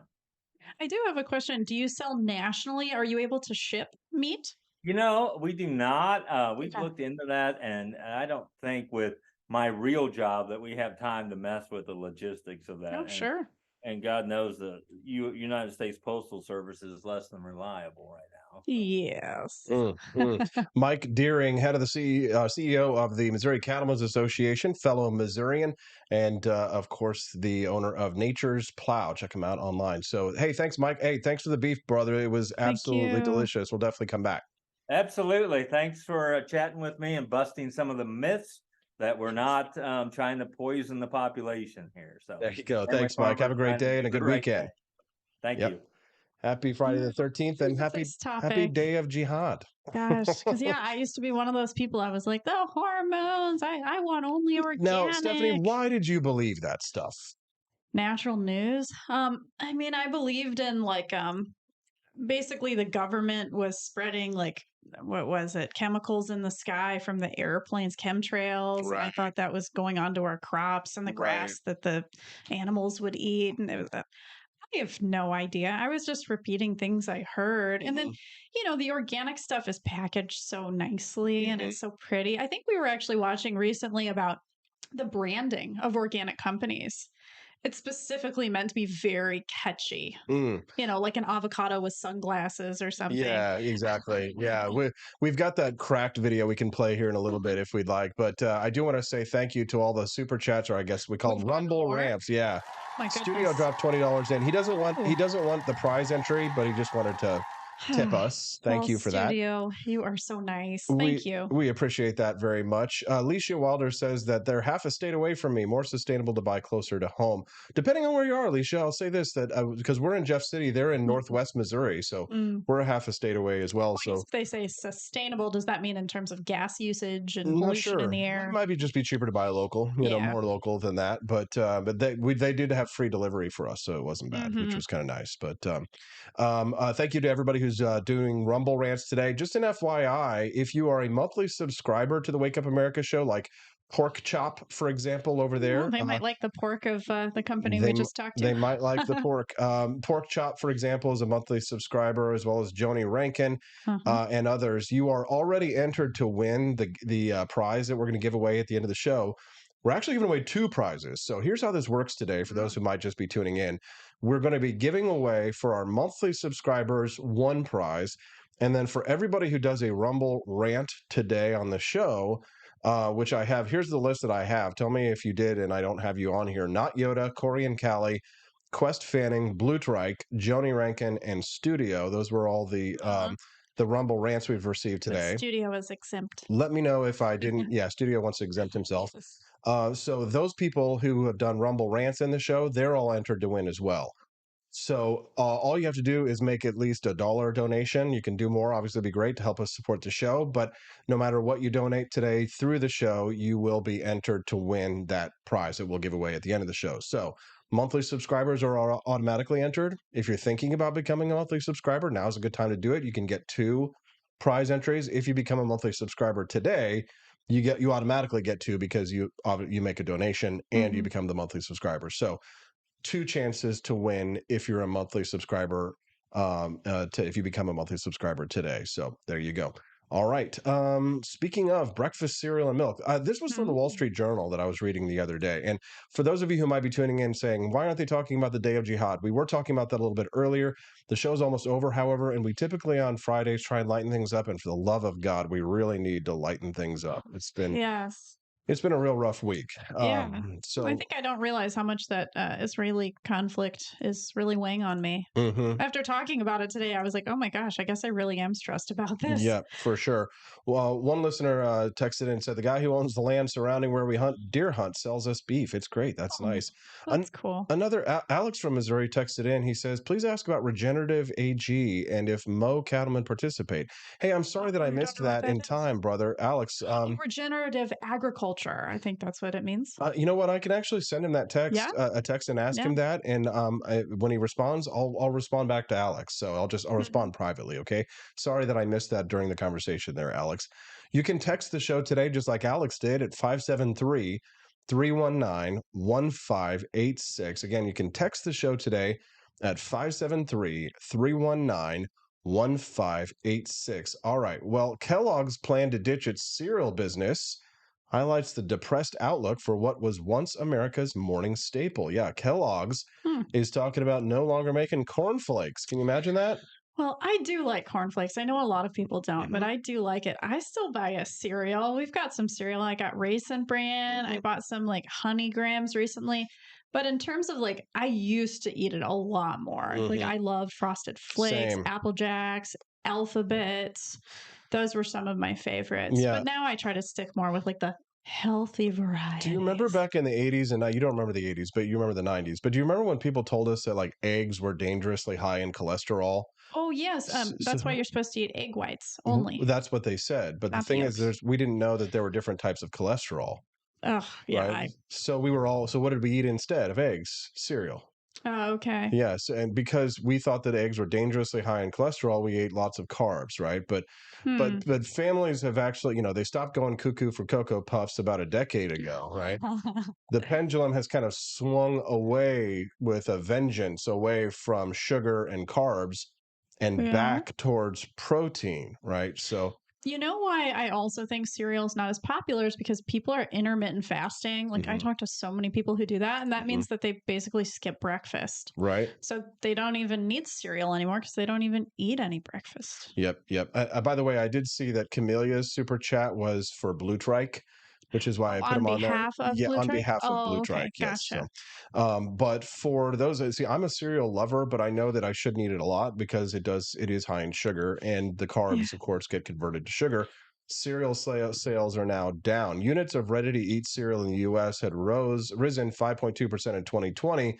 But then they plummeted 8.7% in 2021, and then another 3.9% in 2022. We were all eating cereal during COVID. Yeah, it's a comfort food for a lot of us, right? I know. For me, it's like it's so quick and easy. I mean, I eat it at all times of the day, even for a dinner snack. So Kellogg's is thinking about selling off their business, right? They're thinking about spinning off their cereal division into an entirely new company, right? And then that's going to leave Kellogg's top management to focus on the more attractive snack segment, which is they have brands like Pringles and Cheez-Its. Who eats Pringles? I mean, are people really eating those anymore? I used to eat them when I was like in middle school. Oh, middle schoolers today are probably eating them, right? Yeah. So and you love Cheez-Its. Oh, I do love Cheez-Its. Yes, you're a Cheez-It. I love Cheez-Its more than Goldfish because of how it feels in my mouth. It's like extra crunchy. It's all about just like the texture. I like that. How it feels in her mouth. Okay. Anyways. So breakfast. Hey, you made that joke earlier, so I can get you back. I know, you got me there. But what does this all mean? Well, what this means is that people are also drinking a lot less milk, right? So, I tried that too. I went through that almond milk phase and also coconut milk phase. I would say coconut milk tastes way better than almond milk. Almond milk is just like nutty and bland. Yeah, no, Generation Z doesn't consume milk the way that previous generations have. Newer milk alternative, of course, exists like oats, oat milk, and almond milk. They're all the rage.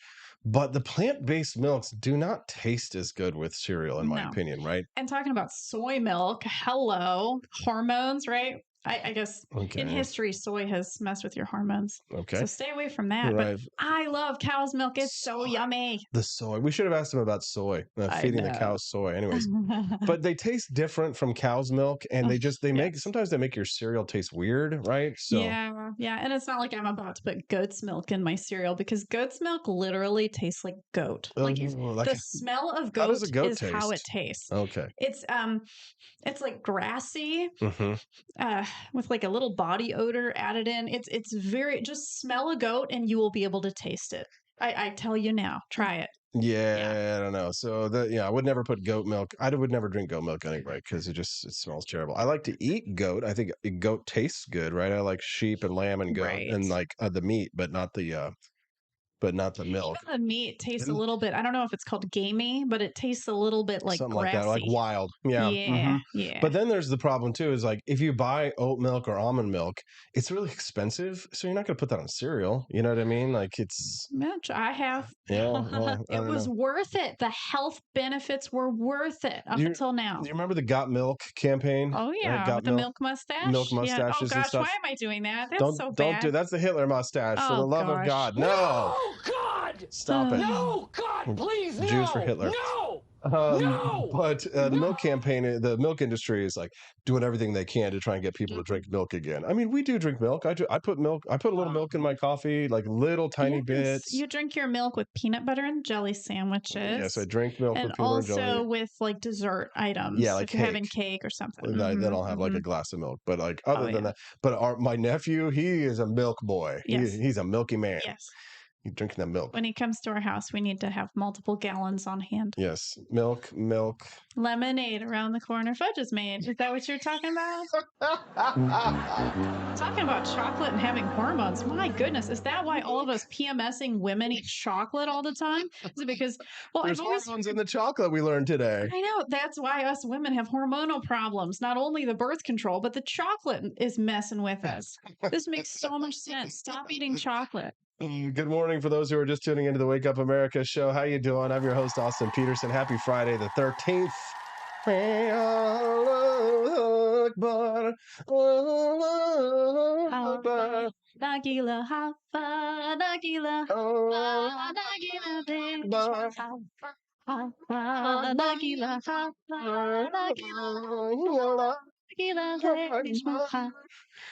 we go. It's the Derka Day of Jihad. It just sucks that their music is kind of catchy. It is kind of catchy, not gonna lie. lie. Catchy. I mean, Jewish music, like we really need to step it up. Sorry, guys. Like we need to create some awesome music for ourselves. You wrote for the Christian people. Exactly. We created it for Christmas.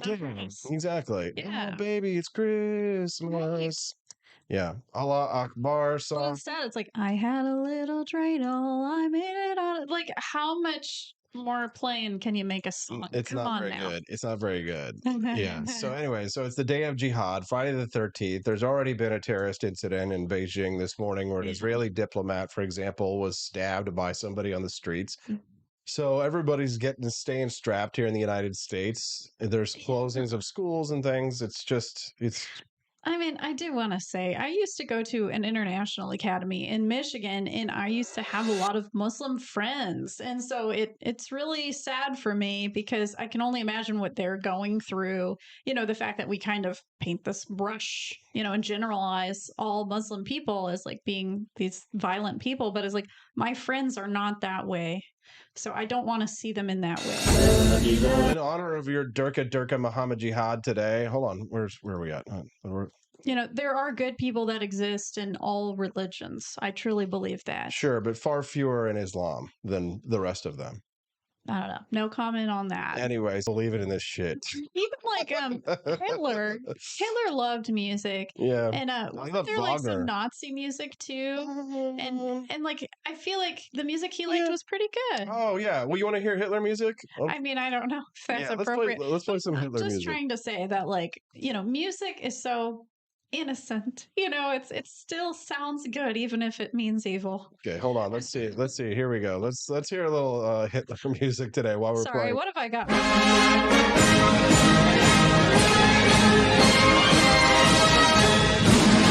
They are Islamofascists after all. Yeah. So the Muslims and the Nazis they do quite well. They're united in their hatred. Auf der Heide blüht ein kleines Blümelein. Und das heißt, we must Derka. Heiß von 100.000 kleinen Bienelein. Wird umschwärmt in Derka.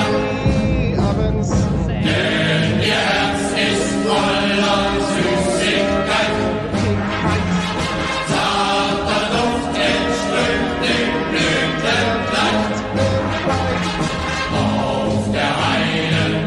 Nice. All right. So we can stop playing that. Yes. It's all about a beautiful German girl named Erika. Is it? Yeah.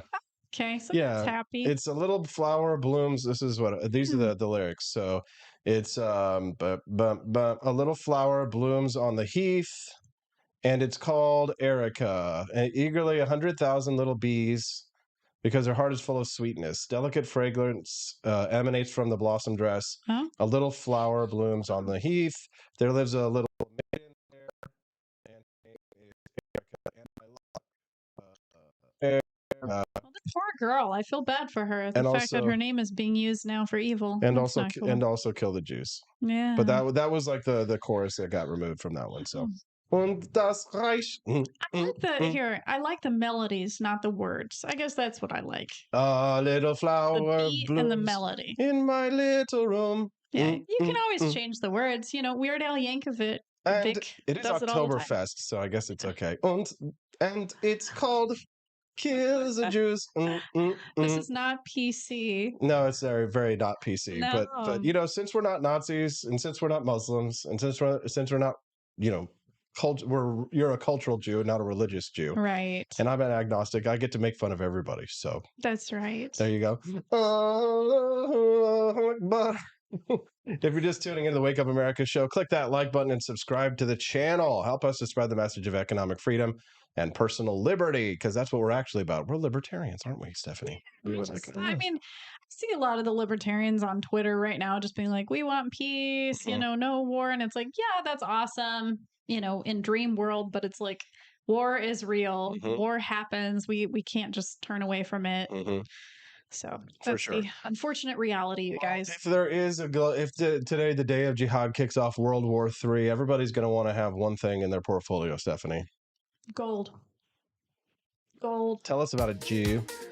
I mean, I had gold years ago, back when Ron Paul warned me that the dollar was about to collapse in like 2011, 2012. I bought some silver and gold. Ooh. Can I talk about Lear Capital has these new coins? Yes. Limited edition for Founding Fathers. Wait, I took a screenshot of it. They won't be able to see your screen. Okay, wait, but I just want to look at them because they're really cute. Okay, so here's the thing. They're launching their new exclusive coin series inspired by Mount Rushmore, starting with George Washington, available only from Lear Capital. I love like the different collector's coins. Like I actually have a Missouri silver coin that I got years ago before I ever knew I would move to Missouri. It was during your campaign. And so I really like the coins that are like themed. So fun. But what's the special that Lear Capital's got going on? They also have a $500 credit if you buy with them. So you get $500 in free metals. How do they get the $500 account credit, Jew? You have to call the number. Why am I even responding to you right now? You're in the doghouse. I'm funny. If you want to get that $500 account credit, it's 1-800-885-2175. Call them today to secure your financial freedom for the future. Get jiggy with it. Visit learaustin.com if you want to get a free gold and silver information packet. They'll send you information on how to invest. See, this is good music. But if you want the $500 credit, you got to call that number. 1-800-885-2175. Write it down. Call them today. 1-800-885-2175. You got anything else you want to say about gold, Steffi, before we go? It's just awesome. I love it. I mean, I have never once regretted buying gold before. I've never sold any of it. I'm thinking about selling my silver to Lear Capital so that they can trade that in for gold. Yeah, there you go. Not a bad idea. All right, they've got pretty good prices over at Lear Capital.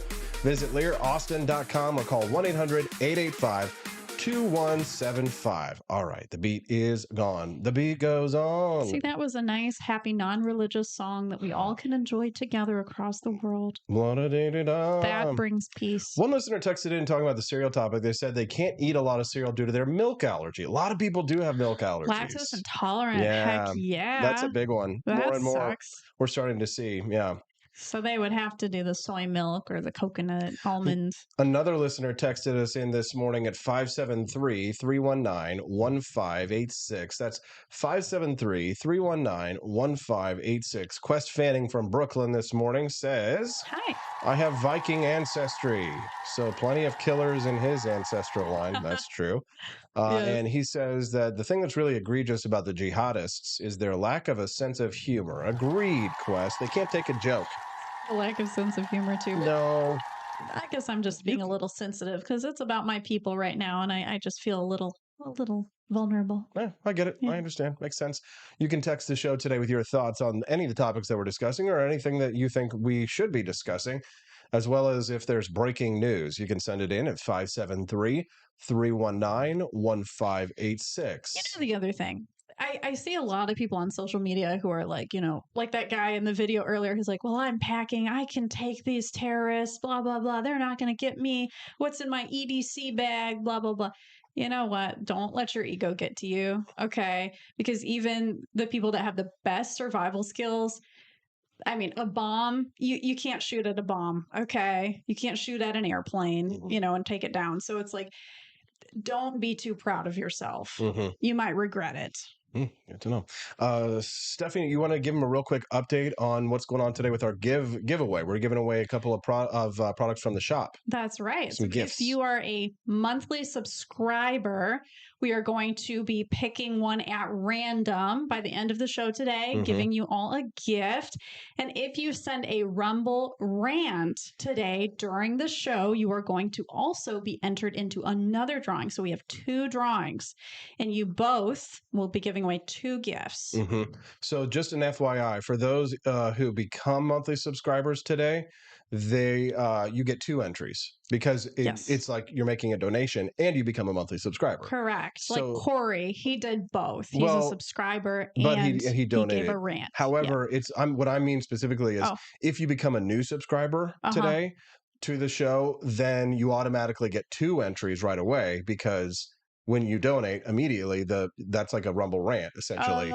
And then you're a monthly subscriber, so you get the monthly subscriber as well. So we're going to give away 2 gifts at the end of the show today. So at 9 a.m., you're going to want to stick around until then, because if you have made a Rumble rant, you want to make sure you find out if you won, or if you're a monthly subscriber, you want to stick around and hear if you won.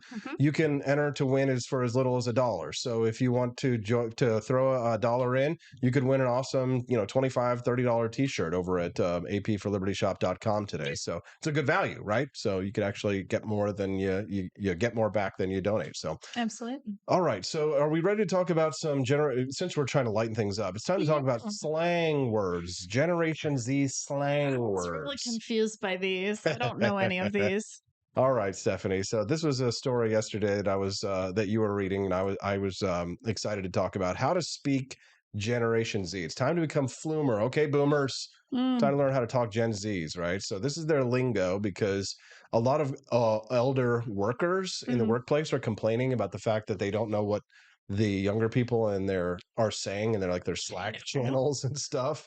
Oh man. So Zoomers have kind of shaken up the corporate world by introducing their online colloquialisms into the workplace, and it's kind of prompting the uninitiated to surf the web for a definition, right? So in the US, Google searches for Gen Z slang are up 123%. All of us old people want to know what it means. Yeah, that's the news hook. So, well, it's funny because recently on a local radio station, they were talking about the lingo of Gen Z. And I was like, why are they talking about this? Don't we already know this? And then look at me. I don't know most of the words myself. So here's the thing. So we do sometimes talk about celebrity news on this show, or we talk about like cultural news on this show, not just like hard news on this show, because one, I think that things like this are relevant to all of us, kind of universal, right? We're all wondering what the hell the kids are saying these days.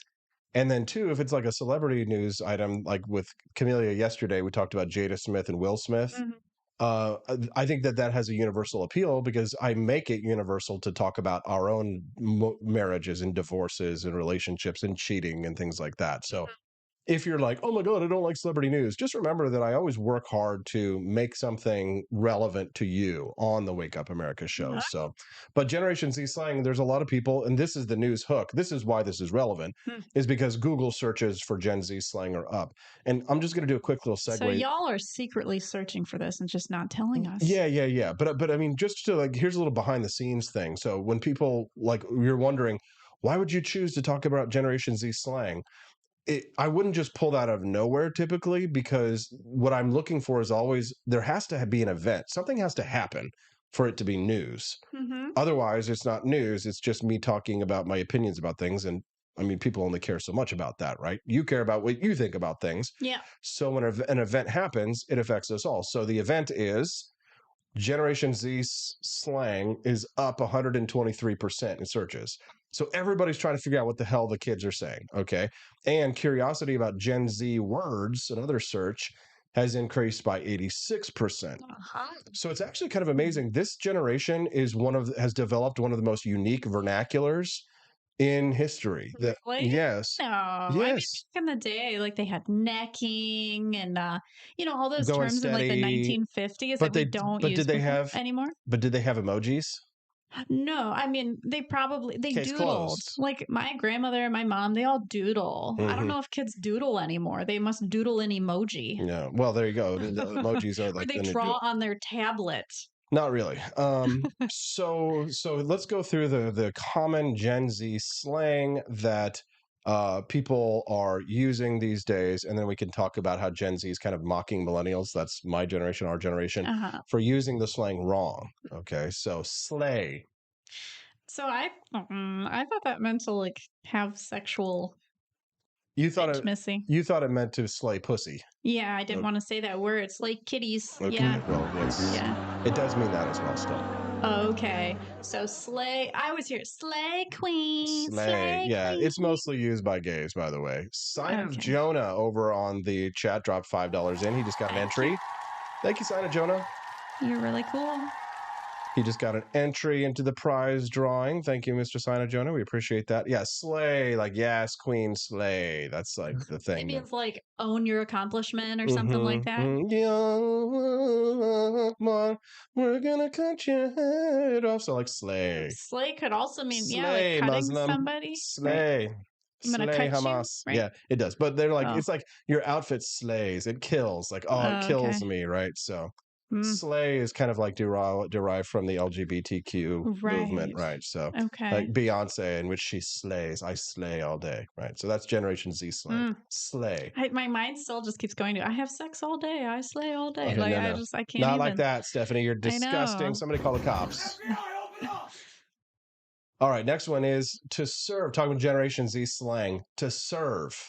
To serve divorce papers or No. to serve some sort of legal That's paper? pretty close. That's pretty close. It's kind of the same vein, right? To like to You got serve. served. Yeah, sort of. Like not exactly. So it's like she's serving in those shoes means like you're really bringing it. It really means that like to serve a look is to like look good. Oh my god. Remember when bad was good? Right? Yes, like, that's so bad. Remember when So gay bad. was happy? No, Hello. No, I don't actually. That was before my lifetime, right? That was like the 40s. Oh, such a gay boy. Or when men were named Dick? Yeah, Gosh. nowadays we call him Rich or we call him Richard, but you tend to be like, hey, Dick. So serve. So she's serving in those shoes. That means that she looks really good in those shoes. Okay. Hey, you making that face as like a millennial? I don't know. I'm picturing a Like waitress. a mad serving. millennial I don't here. know. Okay. These words are just associated with so many other meanings that I can't put it all in my head. Okay, well, we're going to put it all in your head right now because we're putting it in everybody's head. We're talking about Generation Z slang right now, how to speak it. Dupe. You were duped. You were tricked, right? Oh shoot. Actually, yes. No, you're right. You Short. duped me. Yes, you're right. Short for duplicate. Oh. Right. Gen Zers share their dupes. They're called like knockoff designer products that they wouldn't be able to afford. You're right. Okay. So this Target purse is a Gucci dupe.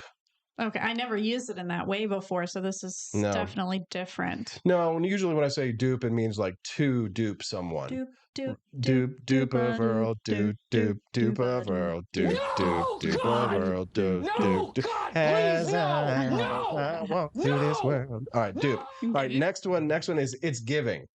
It's giving. If someone was wearing low-rise jeans, they'd be giving early 2000s. In other words, giving means to emulate and is often used as a comparison. For example, her red lipstick is giving Taylor Swift. Oh my God, I can't even. So it's giving me Taylor Swift vibes. Oh, right? So it's giving. Giving. It's giving me. Yeah, They're just using one word to like represent a lot of my words. shirt is giving. You're giving what? What kind of vibes am I giving? Like Hawaiian kind of like. Yeah, you're giving Hawaii. Like beach vibes, or what is the theme of this show? Synthwave. It's giving synthwave. It's giving synth vibes. I'm learning this. I can just imagine like a spelling bee where they're like, spell the word giving. Could you use that in a sentence? Right. So could you give me the definition? Right. And like they're saying all this stuff. Yeah. So like the theme of the Wake Up America show is synthwave. And it's giving synth wave vibes. Or you could say it's giving me synth. It's giving synth wave. Oh, okay. I'm going to forget all this by the time we get home today. I'm just telling you. Yeah. Okay. That's fine. All right. You can put it out of your head later. I need to really practice this. If anyone, any Gen Zers, if you want to practice with me, I really want to learn. This next term is one that I think, like, if you as an older person tried to use it, like, you really wouldn't, they would be like, oh my God, you're such an old fogey, right? Riz. I do know that one because we've been talking about it a lot. It's very relevant with like charisma. The guys with the riz get the ladies. Yes, riz. So I know that one, and it sounds right. Right. So gives me the riz, right? So if you riz someone up, right? Charisma, right? Yeah. Right. But here's the thing. So a suave bachelor whose natural charm successfully woos women would be said to have riz. Maybe they're not the hottest guy in the room, or they could be, but their flirtation somehow works. So if you are not the best looking guy, like a guy like me, like a solid 7 on a good day. If I have riz, you're way better. You're a 10. Steph. Austin is a 10. 11. She's lying. Can we go to 20? Please. Lies. I mean, have you seen his body? I've seen all of him. He's really cute. Back in my 20s and maybe early 30s, right? But I have to have riz. Yes. Because as a 7, a solid 7, maybe on an awesome day I would have been an 8, right? But a solid 7, you gotta have charisma. So, can girls have charisma too? Yeah, they can. Right. Yeah, girls can have riz, in my opinion, right? But they don't have to woo, right? They don't have. They just have to sit there and on their fat asses and eat bonbons. Menti B is the next one. Flippantly nicknaming a mental breakdown as oh my goodness, Menti B. I've never heard of that, even in the therapy world. I mean, most of my clients call it a panic attack. I very rarely hear any mental breakdown, Menti B. I don't know where they're talking about this. Definitely not in therapy, because I have a lot of young clients who are in their teens and 20s. Lindell over on the chat, the live stream, says, when something was cool, we'd say it was bad as all get out back in the 90s. I remember that. Yeah. Bad as all get out. Yes.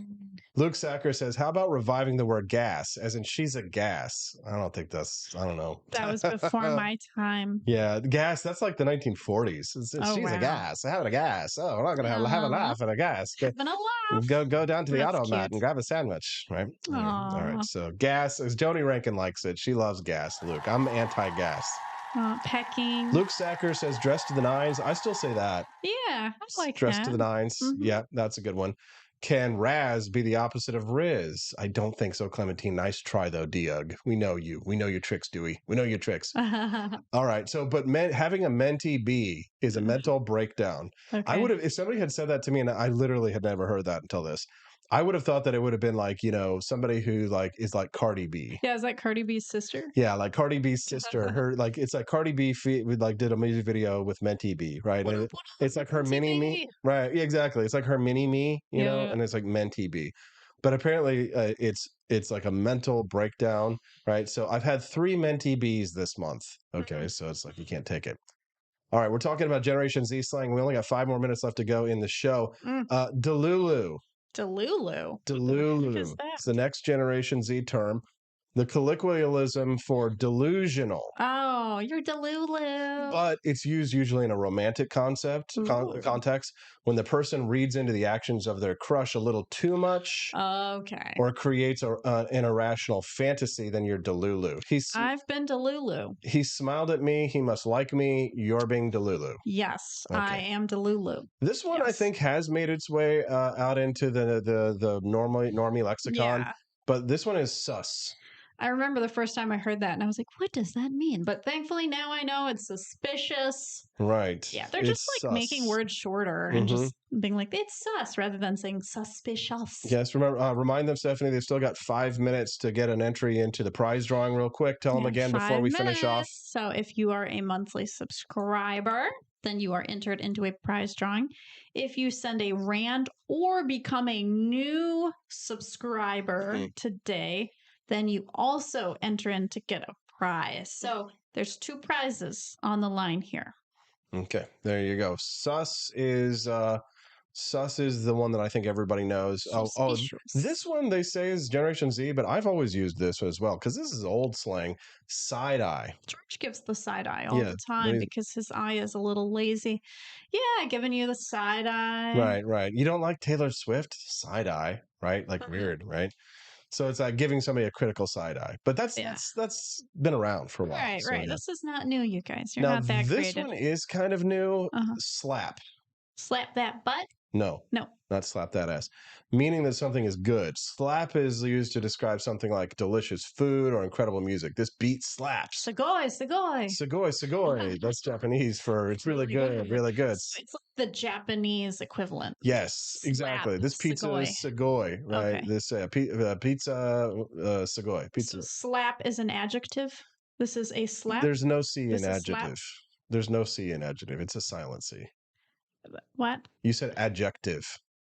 Adjective. It's adjective. Yeah, it's not adjective. What?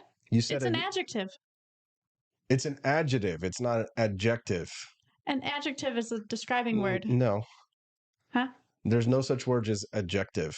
No. You just tell me something new. Seriously. There's a silent C. There's nouns, verbs, and adjectives. There's adjectives, but there's no adjectives.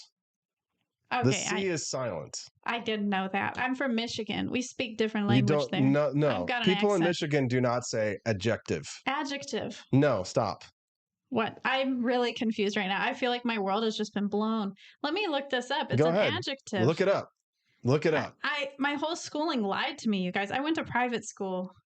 It's an adjective. Look, it says adjective. So you don't pronounce the D. It's an adjective. No, you don't pronounce the C. Here. Let me turn it up, you guys. You're all going to hear it. Adjective. There's no C. Thank you. No, wait. Is the C an adjective? This is private school versus public school, you guys. This is what happens. I tell you. The government failed him. Okay, here's what they say. Yes. They say that, both ways are fine. Oh. Okay, so I'm from the South in the U.S., and I always pronounce it without the C. In the U.S., I've heard people skip the C, but if it's pronounced, it's not emphasized. Oh, my goodness. Okay.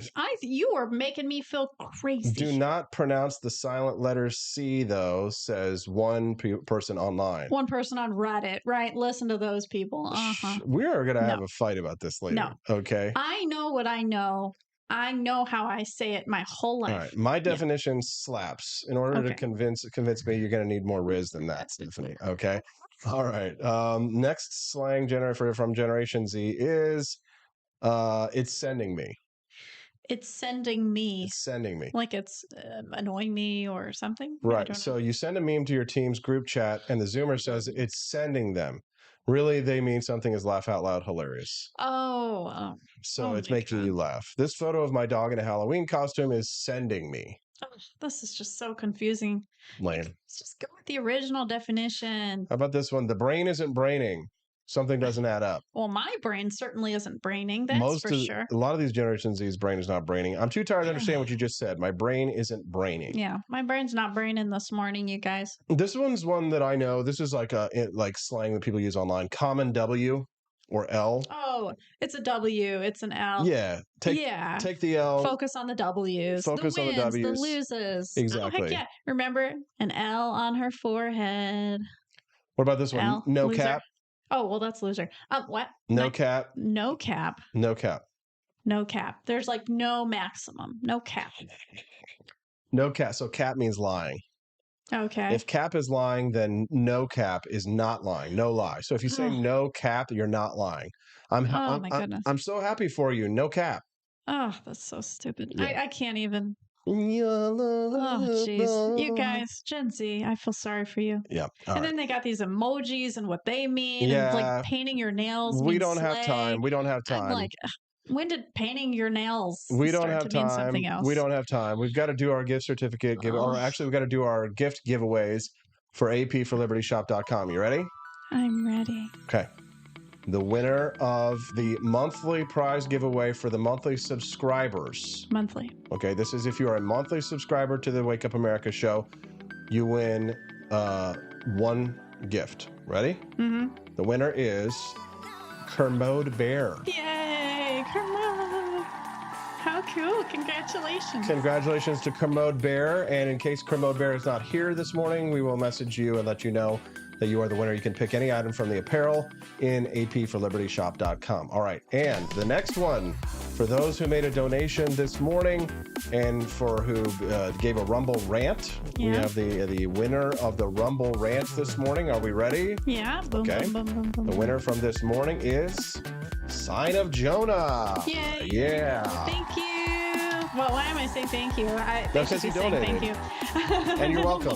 Thank you and you're welcome. Thank you to each other. Thank you and you're job. welcome. Sign of Jonah, congratulations. You are the winner. You get to go to apforlibertyshop.com and you get to pick out anything from the apparel. Get yourself a t-shirt or whatever you like there from the apforlibertyshop.com and we'll send do it over there. We'll do at least one giveaway every month. So Yeah. maybe not two, but one. But definitely that's a good reason to become a monthly subscriber because you get entered into prize giveaways. Matt Unruh won an AK-47, a legit one. Yeah. Okay, so there you go. So all right, well, go pick yourself out a nice t-shirt from the AP for Liberty shop and for the winners this morning, and we'll send it out your way. Make sure you send us Sign of Jonah. Here's what I recommend you do, and send us a text message to the text line on the show with your address, name and address, and all that information. As much information as give us email address, phone number as well, so we can give that to the delivery service, just in case you have to call you because they can't find you or whatever. And then they can send your tracking information to your email or your phone number.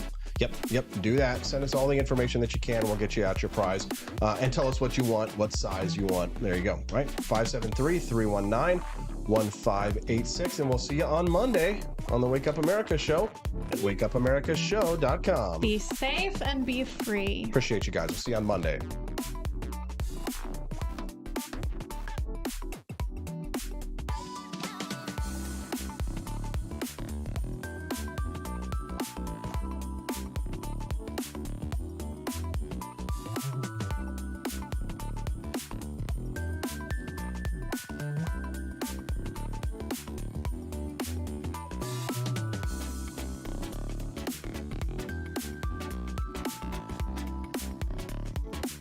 Vast expanse of time, a year might seem like a mere moment, but oh, what a year it's been. In September 2022, Austin and Stephanie Peterson embarked on a journey to wake up America. They began humbly, with just 20 souls tuning in, learning, listening, and though challenges arose, like the looming shadow of YouTube demonetization, their spirit never waned. And now, thanks to you, thousands rise with the sun to join them, to listen, to engage, to be a part of a community.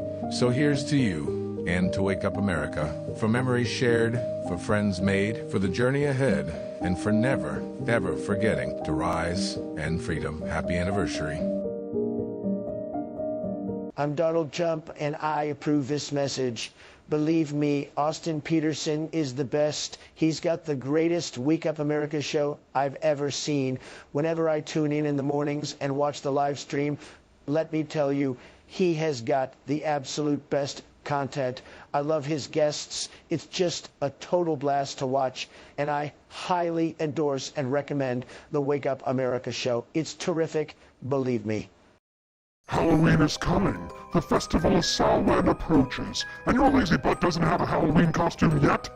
How can you pledge allegiance to the Dark Lord this year and possibly offend everyone at the same time? Visit the AP for Liberty shop and get your shirt today. The 9 most terrifying words in the English language are, I'm from the government, and I'm here to help.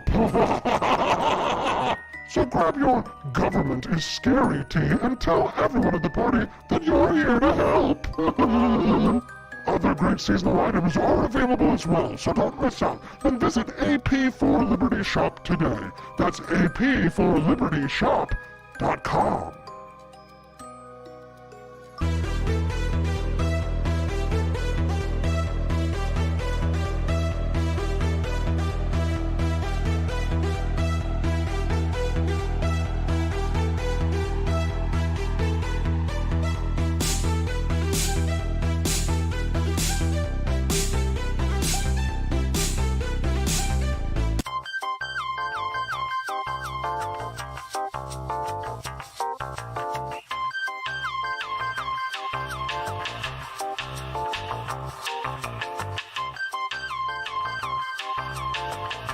I'm a public defender. I am a public defender. I'm proud to be a public defender. 80% of Americans accused of a crime will get appointed a public defender. Everybody from a speeding ticket to capital murder. For every dollar we spend on public defenders, we spend $3 on prosecutors. Public defenders have to do pretty much everything on their own. Social workers, counselors. Investigating is another piece of it. The average public defender holds 300 cases annually. You never feel like there's enough time. Public defenders have health issues all the time. A lot of people give up and say, I can't do this work anymore. Gideon's Promise trains, mentors, and supports public defenders. There are a lot of people who say that they would not still be public defenders, but for Gideon's Promise. It's fueled me to continue on in this fight. Gideon's Promise has changed the face of public defense. People see us as troublemakers.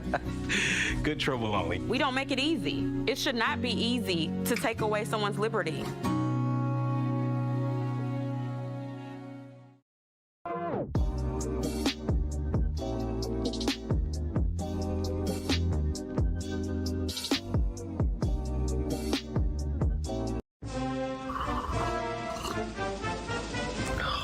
Tired of spending your hard-earned money on woke corporations that don't share your pro-freedom values? Fed up with sipping liberal lattes and progressive cappuccinos? Introducing Founding Flavors from AP for Liberty Shop. Get your day started with Washington's Revolutionary Roast. As robust and principled as the man himself, this blend is the shot of energy heard round the world. Or maybe you want to taste the fervor of freedom with Adams's Patriotic Perk. It's as dynamic and balanced as the U.S. Constitution, sure to awaken your spirit of liberty. For the aficionados, we've got the Jeffersonian Java, a complex mix of flavors that speaks volumes about your refined tastes. And don't forget Betsy's Liberty Lullaby, our decaf option, crafted with the same care and dedication Betsy Ross put into our Star-Spangled Banner. This blend lets you enjoy the taste of freedom anytime without losing sleep. No woke beans here, folks. Just pure, patriotic, pro-freedom flavors brewed with love for liberty. So why compromise your principles for a cup of coffee? Stand up for your values, perk up your patriotism, and start your day the American way. Get your Founding Flavors at apforlibertyshop.com.